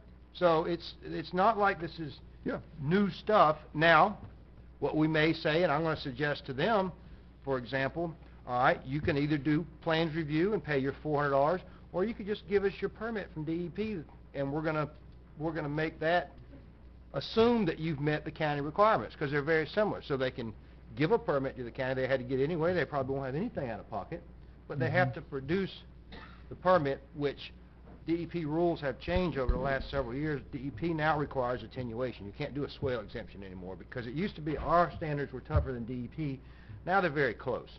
So it may be no extra work. But for plans, for example, we need to, let me tell you another thing that's happened up here. This guy's built a subdivision. The culverts have about that much dirt over the top of them. That doesn't meet county code. If we'd have seen it on the plans or if we'd seen it on when it was inspected, it would have saved him a lot of grief because he didn't know what he's going to do. He's having to spend a lot of money to correct it. A lot of money to go back and fix things because let's say he's not, this other guy I'm talking about, it's a builder actually that's not really a developer, but he bought a subdivision. He doesn't know anything about it. Oh, yeah. You know, he hires somebody to do the work, and you get to the end, the guy says, give me my money.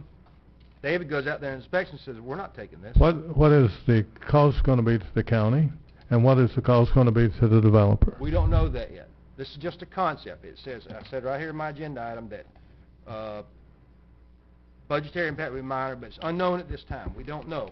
I just want to see what they bring back and what they can come up with. What we're working on is the possibility of a pass-through, meaning we'll hire an engineering firm and a testing lab, and those costs will be passed on, and there'll be a schedule, and those costs will be passed to the developer. Won't be any markup by the county. It'll be a pass. Then basically, if we're doing that, then if we're adding that layer, then we ought to be able to subtract another layer underneath He has to do that anyway. You got to do that anyway. Yeah, he's got to do that anyway. But he only has to provide it at the end. There's no. This is good for the developer. Developers Trust me, should Jerry, want it's this. good for the developer. It is good for the developer. There's no middle stage right now, Jerry. that How says- could I not trust the both of you? That's right. Good answer. Well, here's the thing. I just want to make sure I'm very clear about this. The inspection part, I think I'm good with it. You know, obviously we got to see the details. I'll give you an example of something that I personally dealt with and had to deal with, and this is before Summer got here, so it has no reflection on our current staff whatsoever. I was involved with the project. We hired a licensed engineer to do a transportation study. If I remember correctly, we were required to pay an additional $700 for an engineer to verify that same transportation study, and I believe we had 2 staff engineers that the county rotated back and forth of who they chose. Right. So the one the county chose disputed the information that my project that we put in. We spent about 3 or 4 months fighting that through, and at the end of the result, we stayed exactly with what my engineer submitted in the very Here's beginning. the difference. Here's And the so difference. that's all I'm trying to avoid. Here's If we the can do that, I'm with it. All in the plans review part, all they're doing is saying, does it meet the county standard that the board has adopted? We have sewer standards. You got to use a flight or an EMU pump. You got to have this size valves. We just need somebody to look at the plans. And, you know, we're not talking a lot of money. Is that not called plan review? We don't have plans review for it, Jerry. Thank you. That's what I'm trying to get us to start doing. What does Summer do? She's not an Not engineer. that. Not the flight pumps and all that stuff. Okay, I understand I that. used to do it on every subdivision. You had Cleve's job at that time. Correct. All they're doing is looking to see. It may be able to do by. It may not take an engineer. I'm sure. If you're say that, probably will, but just look. Here's the county standard. Okay, the county standard says you got to use all 4-inch piping. They turn in a set of plans signed by an engineer with 2-inch pipe. We're not taking that. That doesn't meet our county standard. That's it. We're not talking about. They also got to make sure they've looked at lift stations down what the impact of the sewer is going to be down the line. Meaning, how does it affect this lift station, this lift station? Let me give you a good example of that. Is when the Which Flowers is typical. You put up with that in Atlanta. That's the same stuff. When the Flowers was built, I made the engineer look at the Walmart lift station because their proposal was to pump it into Walmart and then forget about it. Well, the Walmart lift station wasn't designed for 150 lots, subdivision lots to be put in, so we made him go back and upgrade it to handle the additional flow that his subdivision was impacting. Those are the kind of things that these people will look at in plans review.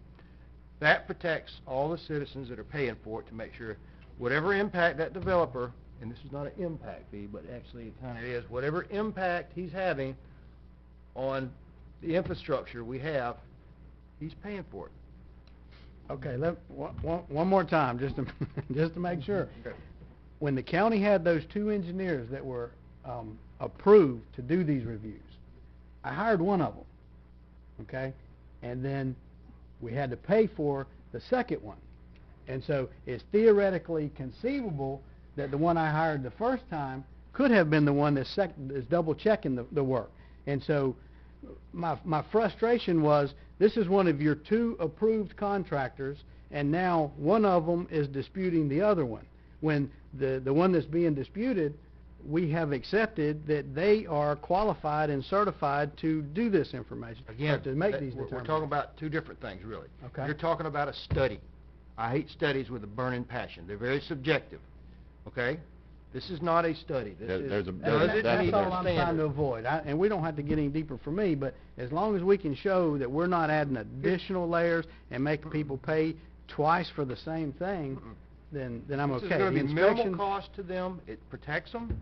You know, another example, the county says you got to have 2 inches of asphalt. They turn in a set of plan that shows 1.5 inches of asphalt. You say, no, go back and change it to the county standard. That's it.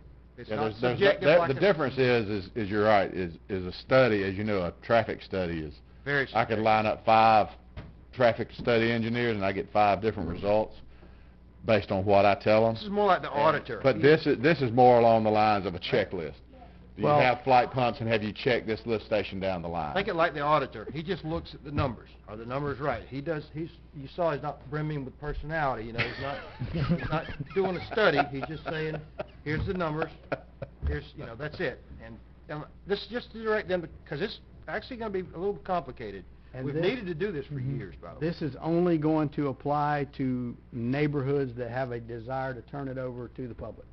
Is that correct? Well, I had it for all neighborhoods. Well, that was what I told the chairman. It was that, because really, it would, now if you're a private developer, you're going to have a private, you could elect into this, other than if you're going to use a public sewer, that's what we would maintain. But if it's a private road, And I they can can go use with our that. That's existing fine. standings. If it's never going to be yeah. adopted by the county, And then I want to be fine. clear, I'm not fighting you on this, because, you know, it sounds good. I just want to make sure that we're not duplicating the effort, you know? Main thing are sewer, because when you bury that sewer line, it says in there that it requires trench compaction tests.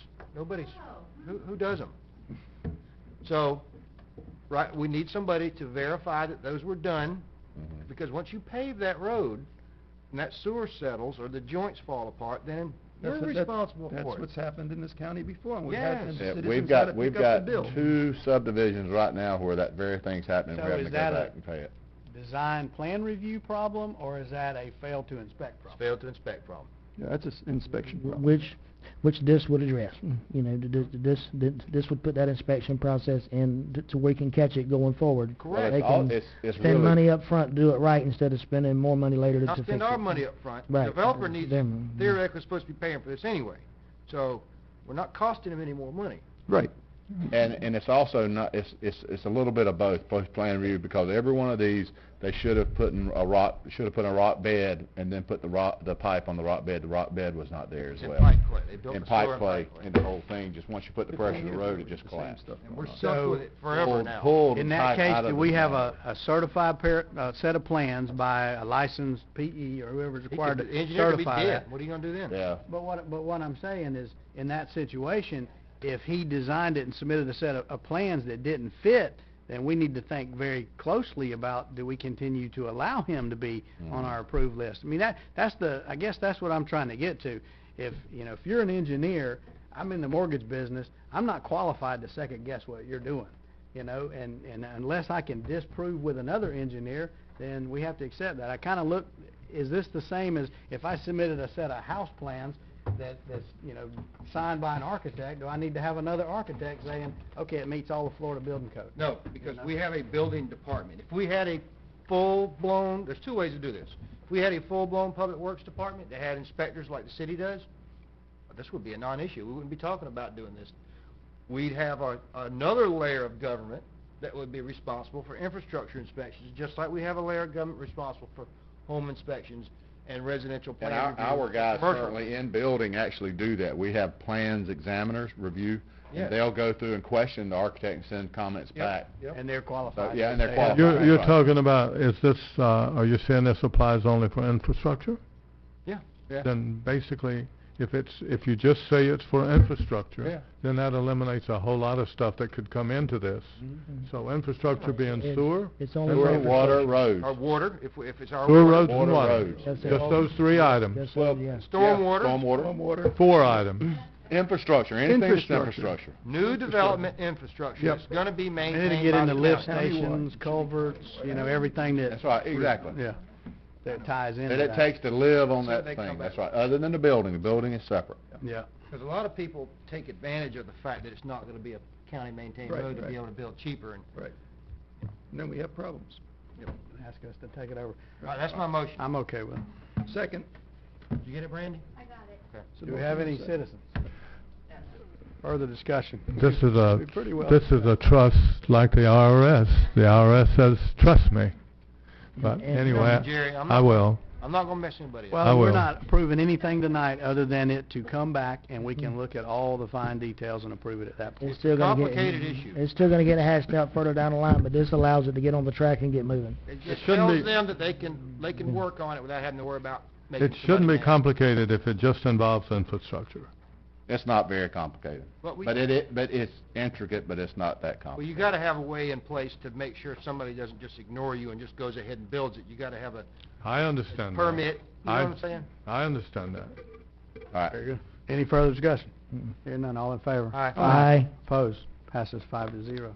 We're on a roll tonight, aren't we? About an hour over what I figured we'd be. All right, let's see. Next is mine. I've got an add-on item. I think you all have a copy of it. Correct. Basically, Staff Sergeant James Richard Lang has been serving in Africa since 2015, July of 2015. His wife just reached out to me and asked if we would help welcome him home and come up with a simple proclamation here acknowledging his service and his unit. And I thought it was a great idea. I reached out to the veteran service officer. He kind of helped me put some of this together. And I personally hope we approve this tonight, but I think it'd be nice if we do this for everyone coming home, if they wish to do I agree with you. I make the motion to approve. Approve the proclamation for Staff Sergeant James Richard Lang. Yes. Do we have a second? Richard Second. seconded. I'm just going to read it this real quick. Whereas Staff Sergeant James Richard Lang is a resident of Wakulla County, and whereas Staff Sergeant Lang is serving with Army National Guard Unit 1st Squadron 153rd Cavalry Regiment out of Pensacola, Florida, and whereas Staff Sergeant Lang has been deployed to Djibouti, Africa since July of 2015, whereas Staff Sergeant Lang is expected to return to Wakulla County in June 2016, now therefore be it resolved by the Board of County Commissioners of Wakulla County, Florida. We thank you for your dedication to duty and steadfast bravery in defense of our great nation. With our utmost respect, we welcome you home. Job well done, and thank you for your service. It is because of brave warriors like you that we continue to enjoy our freedom and the American way of life. In official recognition whereof, I hereby affix my signature this 16th day of May 2016. Have a motion and second. Any citizens? Further discussion? I think this is great, and I think this is something we should continue in the future. Absolutely. And if All I we got was a free ticket to Disney World when I came back. and if we need to tailor it a little bit, that's fine Yeah. as well. But I think it would be a good idea. Yeah. I appreciate you guys supporting me on that. All in favor? Aye. Opposed? Passes 5-0. All righty. Let's see. County Attorney, Nothing this evening. County Administrator. Yes, the reminder that June 6th board workshops at 3 o'clock to discuss the plans to expend the current 1-cent sales tax funding. Annual Staff Appreciation Day will be held, that's our staff, on Friday, June 3rd, and all BoCC offices will be closed that afternoon from 3 to 5. Also, we've held 6 1-cent sales tax informational workshops throughout the county, and also to the EDC and to the Chamber of Commerce. We've had okay participation, wish it would have been better, but we wish everyone, all the citizens, to go online and go to our website and take the SurveyMonkey survey, so that we'll have some idea. And yes, it's not scientific, but we want to hear from you and want to hear from what you have to say and what you'd like to see the 1-cent sales tax spent on and your comments on it. That's it. Very good. Thank you, sir. I'd like to add an item to that right there.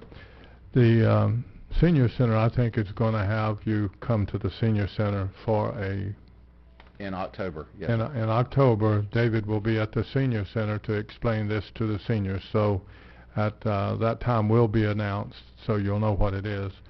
And let's see.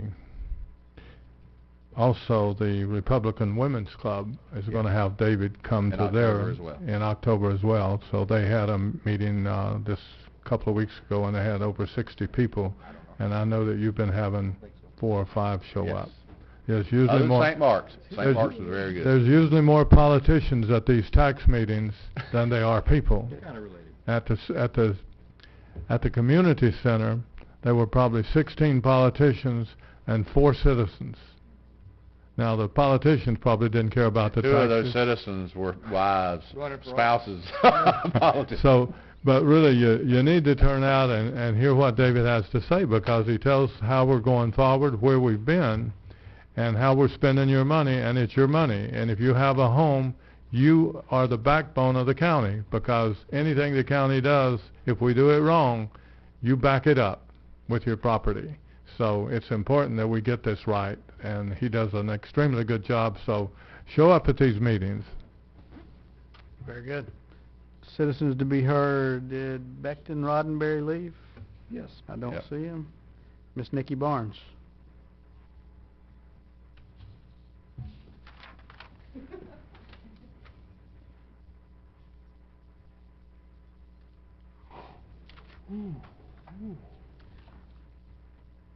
You're yawning? I'll try to be brief. Oh, not because of you, Nikki. No, I just enjoy picking on you. Still, the auditor's still wearing on me. It's wearing on me too. So I want to take a second and thank John for coming up here and talking about the Economic Development Council. I know that's been a hot topic the last few meetings, and I know that it's probably not a comfortable situation to get up and talk about a hot topic, but we all do it at some point in time. The reason why that topic is important to myself as well is because on the flip side, Monday through Friday, 8 to 5, I am a strategic partner manager. I am the scout that the council here looks for to go out and bring business into your community. That's what I do. I travel 1 week a month. I go all across this nation seeking out partnerships for AT&T, which is a big global communications company. And when I've been out canvassing and talking to voters here in Wakulla, one of the main things they ask me is, why not Wakulla? You know, why would, since you live here, what are some of the things that you see are standing in the way of people being attracted to this area and bringing jobs here locally? And the biggest thing is, we think long term, we don't think short term. So when we're thinking about scouting an area and bringing employment to that area, we're not bringing jobs, we're looking to bring careers. And we're looking to bring us and have a sustainable workforce already established in the area that we can attract through competitive pay and benefits. It's typically what you see a lot now when companies try to come into an area. Large employers, smaller employers not so much, but larger employers, that's what you see. And larger employers are the ones that attract your millennial base, your newcomers into the workforce. They're looking for something that's more established, that they can actually pay their bills comfortably with and have confidence is going to be there for a little bit. So that's why they're attracted to other areas outside of Wakulla, Tallahassee, Orlando, places like that. So it's really important that when we're talking about bringing in jobs to this area, that you're not phrasing it as jobs, that you're phrasing it as career opportunities. And when you look at Wakulla and you talk about Gadsden and some of the things that make us different, there's about 16,000 more people in Gadsden County. If I were looking at bringing a site or a center into this area, population is important. It's important for sustainable workforce. It's important for a sustainable skilled workforce and whatever you're bringing in. And it's also important that the Economic Development Council in the area has a clear mission statement, not what they want to do, but what they're doing today presently. And I think that's what's missing in a lot of the articles that I've read or things that I've seen, and even from the Wakulla News, the mission statement for our council is to engage business. It doesn't say that we are engaging businesses. We want to do it. That's the way it's written, and perhaps that's just a error in presentation, but it's important when you're talking about growing your area. And then for the vision, the Wakulla News had it as will be a stable, well-planned, economically diversified community that's full of job creator, economic expansion, environmental responsible use. Honestly, if I sat in front of a CEO for a partner space, I would tell him that was fluff.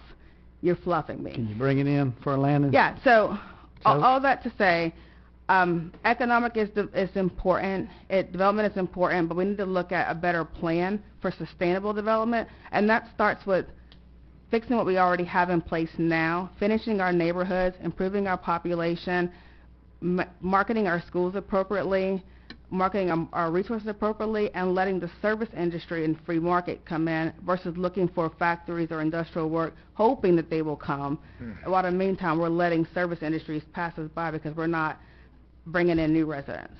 Are you planning to join the Economic Development Council? Well, I mean, now that I'm hearing more about it, I'll talk to John about it, but I think I will sit in a couple of meetings because, again, I am a scout. I am someone who does go out and looks for areas that we can bring in. And I work in call centers, so we're looking at 400 people minimum. and bigger. So maybe it would be a good opportunity to get in there and have some dialogue, or at least listen and hear what's going on. There you go. Sounds good. Thank you, thank you. Thank you. Ms. Batten Lang, were you wanting to speak again? If you can, but you'll need to fill out a speaker card, and you can fill it out after you speak if you like. That way we can keep it moving, and we'll limit this one to three minutes. I just wanted to take a moment to explain to you that this is the first time I've ever had an issue with a situation or came across to the board. I felt as though every time I went to the Planning and Zoning Commission, I didn't really get the information that I needed. I felt like when I went there and I said, I'm concerned that there's a cemetery being put in here, they said, oh, okay, well, yeah, you can fill out a complaint form, and if we have it in writing, then we can do something about it. So I put something in writing, and I came back and I said, I want to know when this meeting happens, and I put my phone number on a piece of paper and I submitted it to them, and I said, please call me to let me know when this meeting comes about. Well, I never got a phone call, and I actually started getting phone calls from the pastor trying to communicate to me what his intentions were. I felt like violated that here I am protesting against a situation, and they just hand over my information to this person who I've complained to. I didn't know if I was going to be threatened or what level that would be. I just was concerned about our waterways and the things that we would be exposed to. And then when the process came, I felt like there was this weird, shady thing that happened. Like they had the opportunity to have the meeting that 1 week, and then it got moved, and I wasn't notified. I saw it on the sign, and it happened to fall when spring break was. It was like somebody behind the scenes really just wanted to make this thing go through, and it's not really having a due diligence of this process. I had invited some friends to come and speak and talk about it, and everybody was on spring break, including my family. There was nobody in town. It was a ghost town. I feel like that the votes weren't heard. I don't think that anybody actually, I didn't prepare myself with any information. I just went in there saying, you know, there's water table issues. Can we really reconsider this? I understand that there's laws and rules that should be changed as far as how we build a cemetery. Look at how much we grilled over a driveway and a roadway and a sewage plant. The sewage is the same level as these caskets. I mean, to bury in deep, you know, hundreds of times in a row, you've got to think about the impact and the soil security and sanity of that, and to just have these testing done. And my opinion is that maybe it should just go before the board again, or maybe we could put some provisions out there that, okay, you can go ahead and build the cemetery if you meet these criteria. Just because it's a 501c doesn't mean that it should be exempt from all of our laws and rules. It is a way that, you know, we have a situation where we have just one statute. We have one municipal code. Just because other churches have been put in that situation, it doesn't mean that we have to compare ourselves to every church. We just look at one slice that's in front of us, and that slice is being poisoned. Thank you. Thank you very much. All righty, we'll go into discussion items. Commissioner Kessler, you have those scheduled. We'll start with you. Thank you, sir. Well, first, thank you, Mr. Chairman. First, I'd like to thank Commissioner Merritt for bringing that infrastructure issue before the board and being persistent about it. So it's something the county desperately needs. I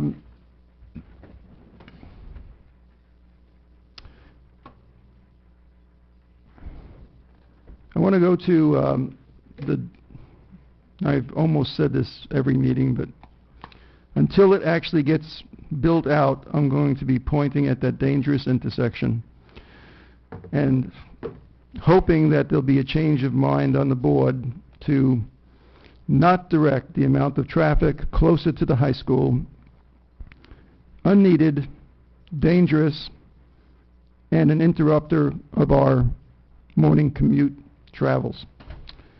So that's the intersection in front of the high school.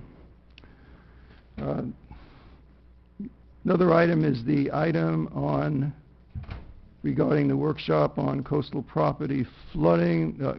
Commissioner Chair Thomas, how are we doing on that as far as speaking with those people that were around that table to get them in to come before us?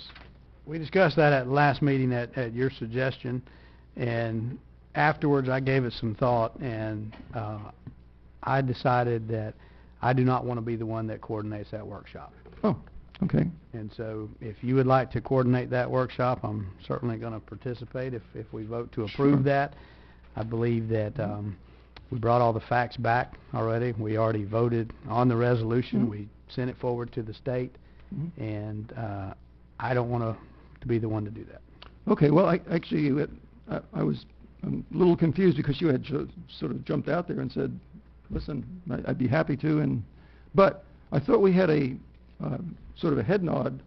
You know, there were no objections to going ahead with the workshop. It was just who was going to contact the person. So I think... True.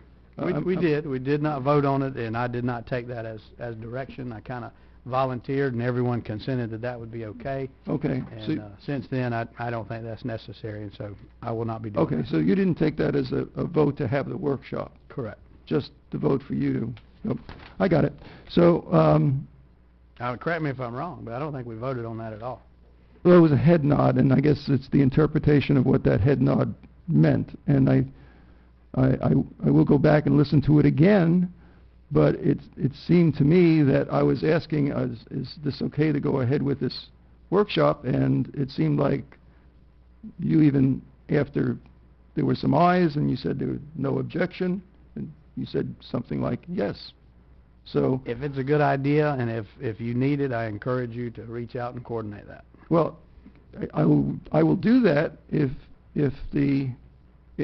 we're clear that we can schedule a workshop. No, if I get the people from that committee, can you provide that list to me? Certainly. Okay. Well, and I think I've emailed everyone before, and I sent it with a do not reply on there, so we didn't get in the sunshine problem, but okay. Sure, that's well, all. If you can give it to staff, I'll pick it up from available. staff, okay? If you can just provide that with me, I will go ahead and contact them. And you had specifically mentioned some people on there that I didn't know, and I will specifically make sure that I reach out to them. Absolutely. And then we can come back with a date, and I look forward to doing that. And that list that I had sent out previously included everyone that participated, their names as well as their titles, the positions that they work in. So. Well, then I'll be bringing back at the next meeting, hopefully, that date that works for the people. Very good. Okay, great, and thank you, Commissioner Chair Thomas. I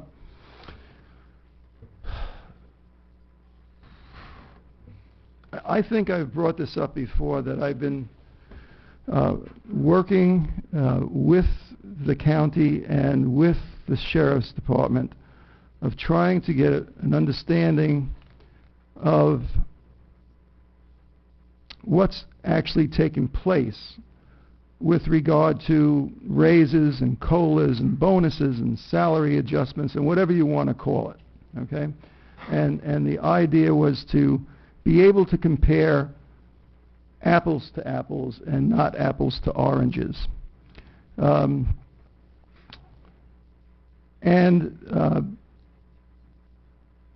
And we've been getting this. I've been getting this information from the county BoCC, and more information is coming in from the sheriff's office. And hopefully, we're getting close to be able to bring before the board a real comparison of, because there are questions out there saying, oh, the board has given more raises than the sheriff's office. Oh, the sheriff's office has given more raises than the whatever. Well, let's find out what it really is and if it matters, okay? But one thing I gave away my notes. One thing that concerned me, and I guess there were 3 areas that concerned me, and I'll probably only remember 2 of them, and I have to bring the next one for the next meeting.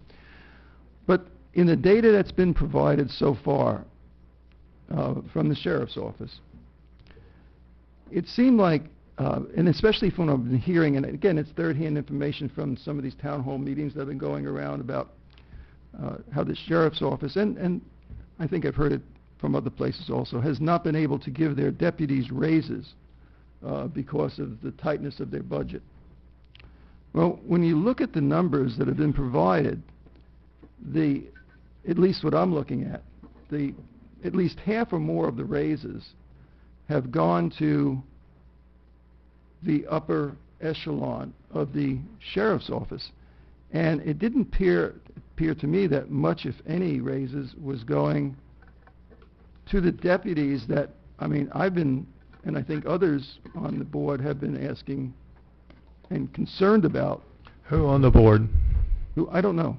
Oh, you said others on the board. I said, well, I think others on the board, either this board or previous boards, Mr. Moore, have been concerned about the rank and file, the boots on the ground. So not this getting, current board?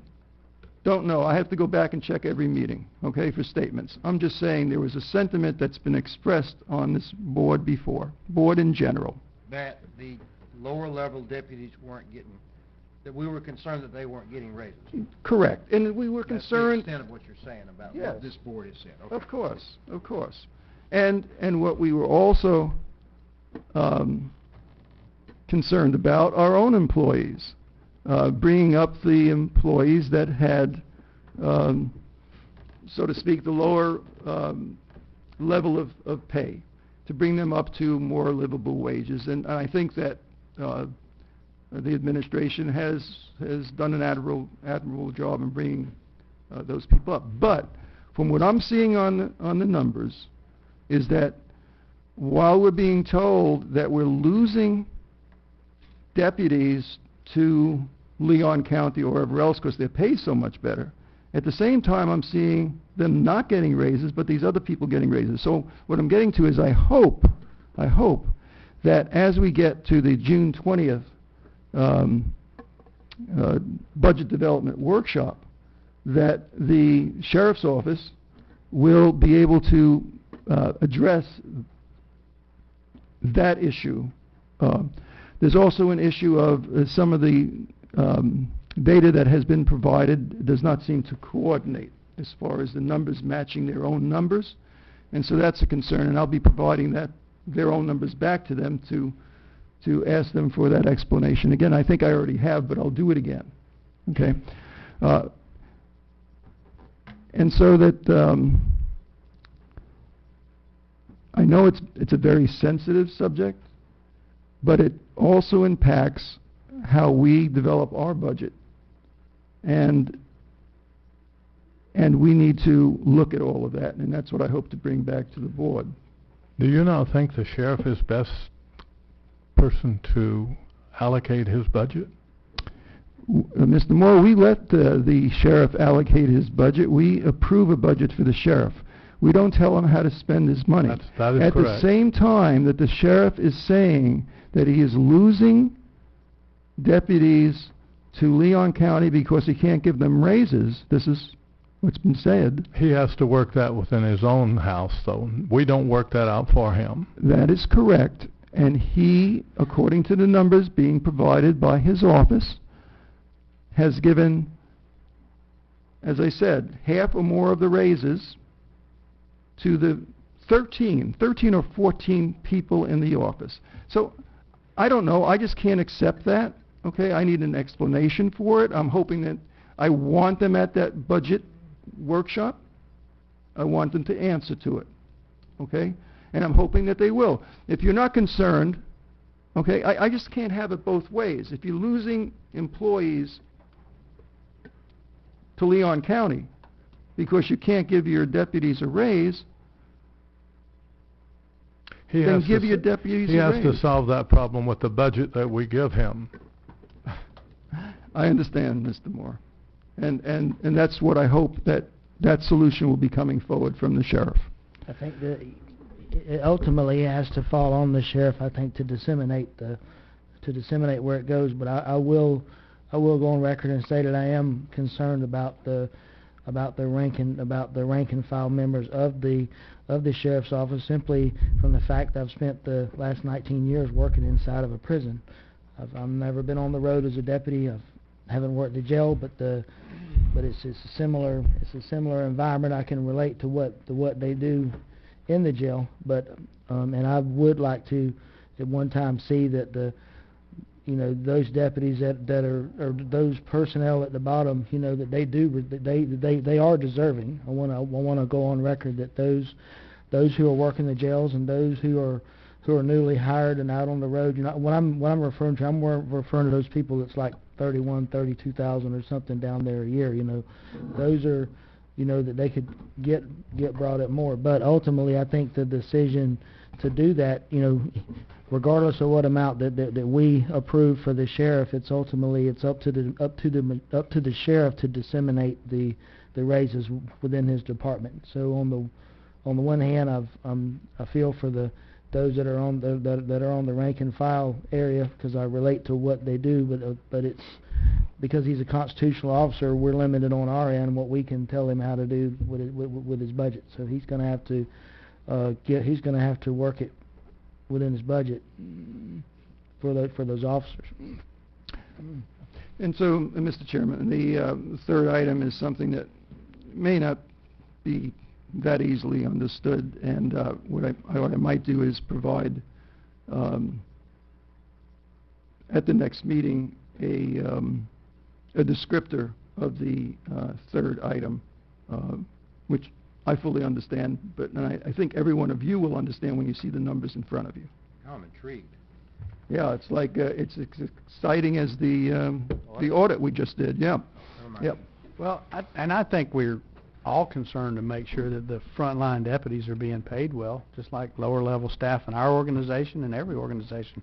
I think that's a given, but I think that we also have to be careful that, if we look at our organization chart and his, they don't overlap. The sheriff doesn't answer to us as far as I mean, that data is important. That data is important to the public. That data is being asked to either re-elect the current sheriff or elect a new sheriff. And so there's nothing wrong with that data. The problem is I don't know that he has to answer to us in order to do that, other than the overall picture of the overall budget. And I'll give you an example. It might be a little bit more fragmented than this, but Donnie Sparkman sets property values for the entire county. That directly affects the school board's taxation, but are we going to drill down and figure out and say, okay, you're not paying this teacher and you're not paying the janitors properly? That's why they're constitutional officers. They've been elected to answer to the people and to be good stewards of that money. And I dare say that I don't know that anybody is wanting to drag Bobby Pierce in here and say, hang on, we're about to strip down your budget and make sure that you're doing it properly. And I think it's a similar comparison. Well, there's a big difference, though. We are the county government, and Mr. Pierce, Superintendent Pierce, is the school government. We are separate. They raise their own taxes, and they are accountable to themselves. We raise our taxes, and we then set the budgets for all of the constitutionals. And it's a thin line to walk, especially during an election year. It's every 2 years, and the Constitution's every 4 years. Every time you get, or every time I've brought up, almost every time I've brought up questioning the sheriff, no matter which sheriff is in place, okay? I'm almost surprised, I don't get tonight, well, I support the sheriff. We all support the sheriff. He's our sheriff, okay? But I think that there has to be accountability. And we as a board, when we set the budget for the sheriff, have to have good information to set that budget. That when the sheriff makes the argument for us, he has to provide us with the facts of why he needs that extra money. And I'm picking on the sheriff right now because he's the biggest, elephant in the room. He's the biggest gorilla in the room, so to speak. So, his budget is very significant. And so it impacts the entire county. And so I've just been working on getting this data. I've been working on it for over 2 months now, and I'll continue to work on it, and I'll be bringing it back to the board. But I just want to sort of put, hopefully Mary Dean was in the audience earlier tonight, and I just wanted to get the sheriff's staff here, and possibly the sheriff, at that budget workshop meeting. Very good. Anything further? No, thank you. Two things. Howard, on your discussion, I know you had dangerous intersection in there. I would like to ask you, last time you did qualify that and said it's my opinion that it's dangerous. Okay, it's my opinion that it's dangerous. Because I don't know any other community in the United States that goes and tries to get more traffic closer to their high school. I just don't know it. But you know my point. I mean, you're an I got elected it, I got it. official. Yep, I People got it. say Howard said it's dangerous. Okay. It's my I think, There- I there's think no- down, there- yeah. Hold on. There's no evidence to prove it's dangerous. There's no evidence to prove that it's not dangerous. But you know what I'm saying. Well- just people listen to what you say. And, More traffic usually presents more accidents, I think. yeah. Well, if you want to say stupid intersection or you want to say wasteful, that's fine because that's obviously an opinion. But All you right, know I'll what look I'm around. saying. I'll look around for a nice word. Okay. Number two, back election time again. I've got my handy-dandy talcum power bill here with me. Last month, my bill was, what was it? $298.83. Okay? $10, that was a late fee, so we won't count that. Why'd you get a late fee? I get one every month. Every How month. does that happen? I don't go to pay my bill on time. No one can ever say Randy's not honest. Randy is honest all the time. So let's take that $10 late fee out. Okay? If you divide my tax, which was $13.04, by the bill amount, it's 4.6%. Now, I know we have the PST set at 7, but a lot of folks don't realize the first 500 kilowatt hours exempted, and Talquin exempts the fuel adjustment charge off of their billing, which is, it's written right here, public service tax exemption is 0.02188 per kilowatt hour. So, what's my point? We're going to sit here and argue about taxes. 7% is too high. We need to lower it to 6. I'm paying 4.6 right now. Okay, in reality. Now, if your bill is power bill is $100 a month, in reality you're paying 3.5%, not 7. So I just want to make sure people understand, or at least somewhat, that You got a 50% exemption. it's not just 7%. Well, we can't afford 7%, and you need to lower it to 5. Hell, you're paying 4.6% now. So that's what, in reality, that's what the actual rate is, and that's my bill. Now, if I had a $500 bill, the rate will be higher because you exempt the first 500 kilowatt hours. So it's a consumption tax. The more you use, the more you pay. And I don't know if anybody's... Stop chopping, we don't get any of that. It's 7.6%. Yep. I don't know if anybody... No exemption. Is yours in the city limits? No, mine's outside. I've got one that's outside the city limits and one home that's inside the city limits. Well, if somebody will just simply take a calculator and say, here's my tax, here's my total bill, you'll see that it's obviously less than 7. No. $10 late. Said it's due on the 21st, and I guess I got there on the 22nd.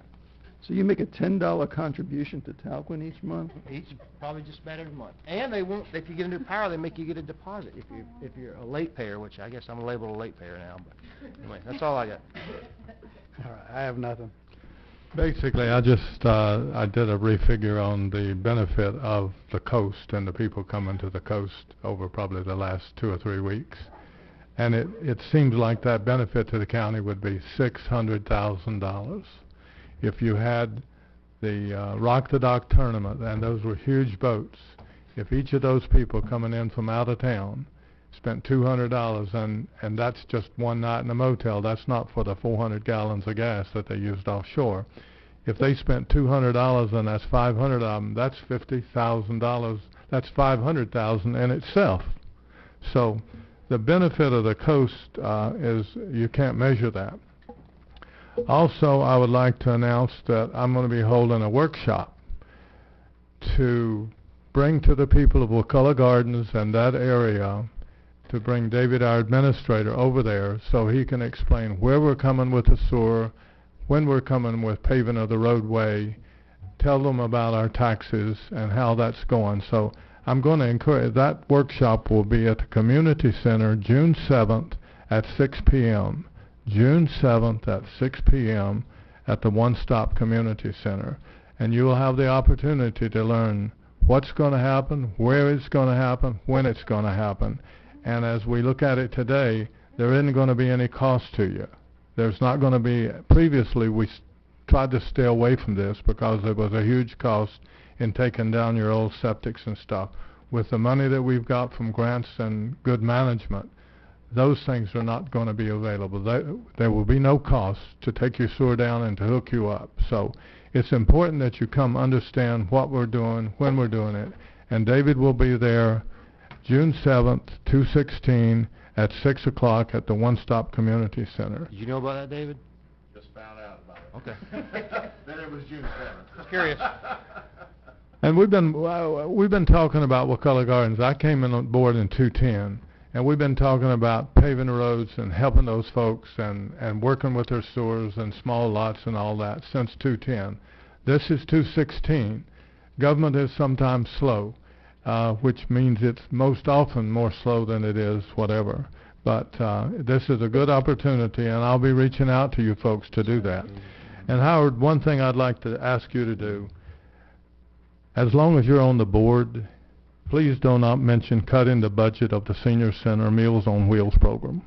Stay away from cutting the Meals on Wheels program for the Senior Center. Have I ever said cut the Meals on Wheels program? That was never came out of my mouth. No, but you've bounced all the way around it. No, I didn't. That's absurd. Well, I just ask you to not do that. That's absurd. Well, make up something else, Mr. Trump. All righty then. Richard. All right.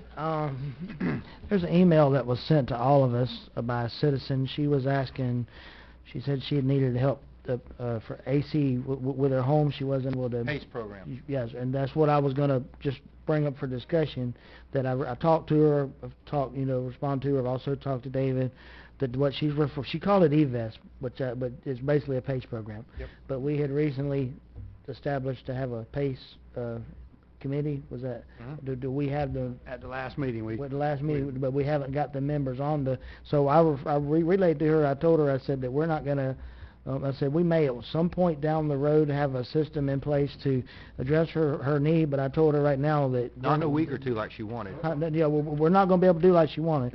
But I encouraged, but what I did ask was I was asking staff. A week or two. You do something ASAP. I was asking staff, if how possible would it be for weatherization or SHIP program and things, so she could go that route because her issue is basically her air handler is leaking. She needs a new air handler. She doesn't have the ability to get another one. I just replaced mine. They ain't cheap. Yeah, they're not. I replaced one. I replaced one last year.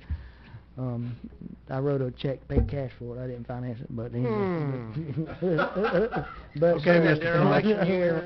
Well, but the thing I was relaying to her, just broader discussion, is there may be other citizens who also may bring the same request that may know that we've got a PACE program coming, possibly, but it's not in the works now, and it may not be in the works for later on in the year. If I could, one more thing. Are you done, Richard? Yes. I've been working kind of, I wouldn't say behind the scenes, but with the CAT people, with the what's it, Petra, and with Ivanhoe, and I think we may have put together the great compromise of CAT compromise of Art 16. So Nicole, that'll be a good story. Everybody seems to be, Heather's been in the middle of it, right, Heather? Everybody seems to be happy with the great CAT compromise. So catastrophe. Motion to adjourn. Second. Thank you all for coming out. We are adjourned. Really? Good job. I thought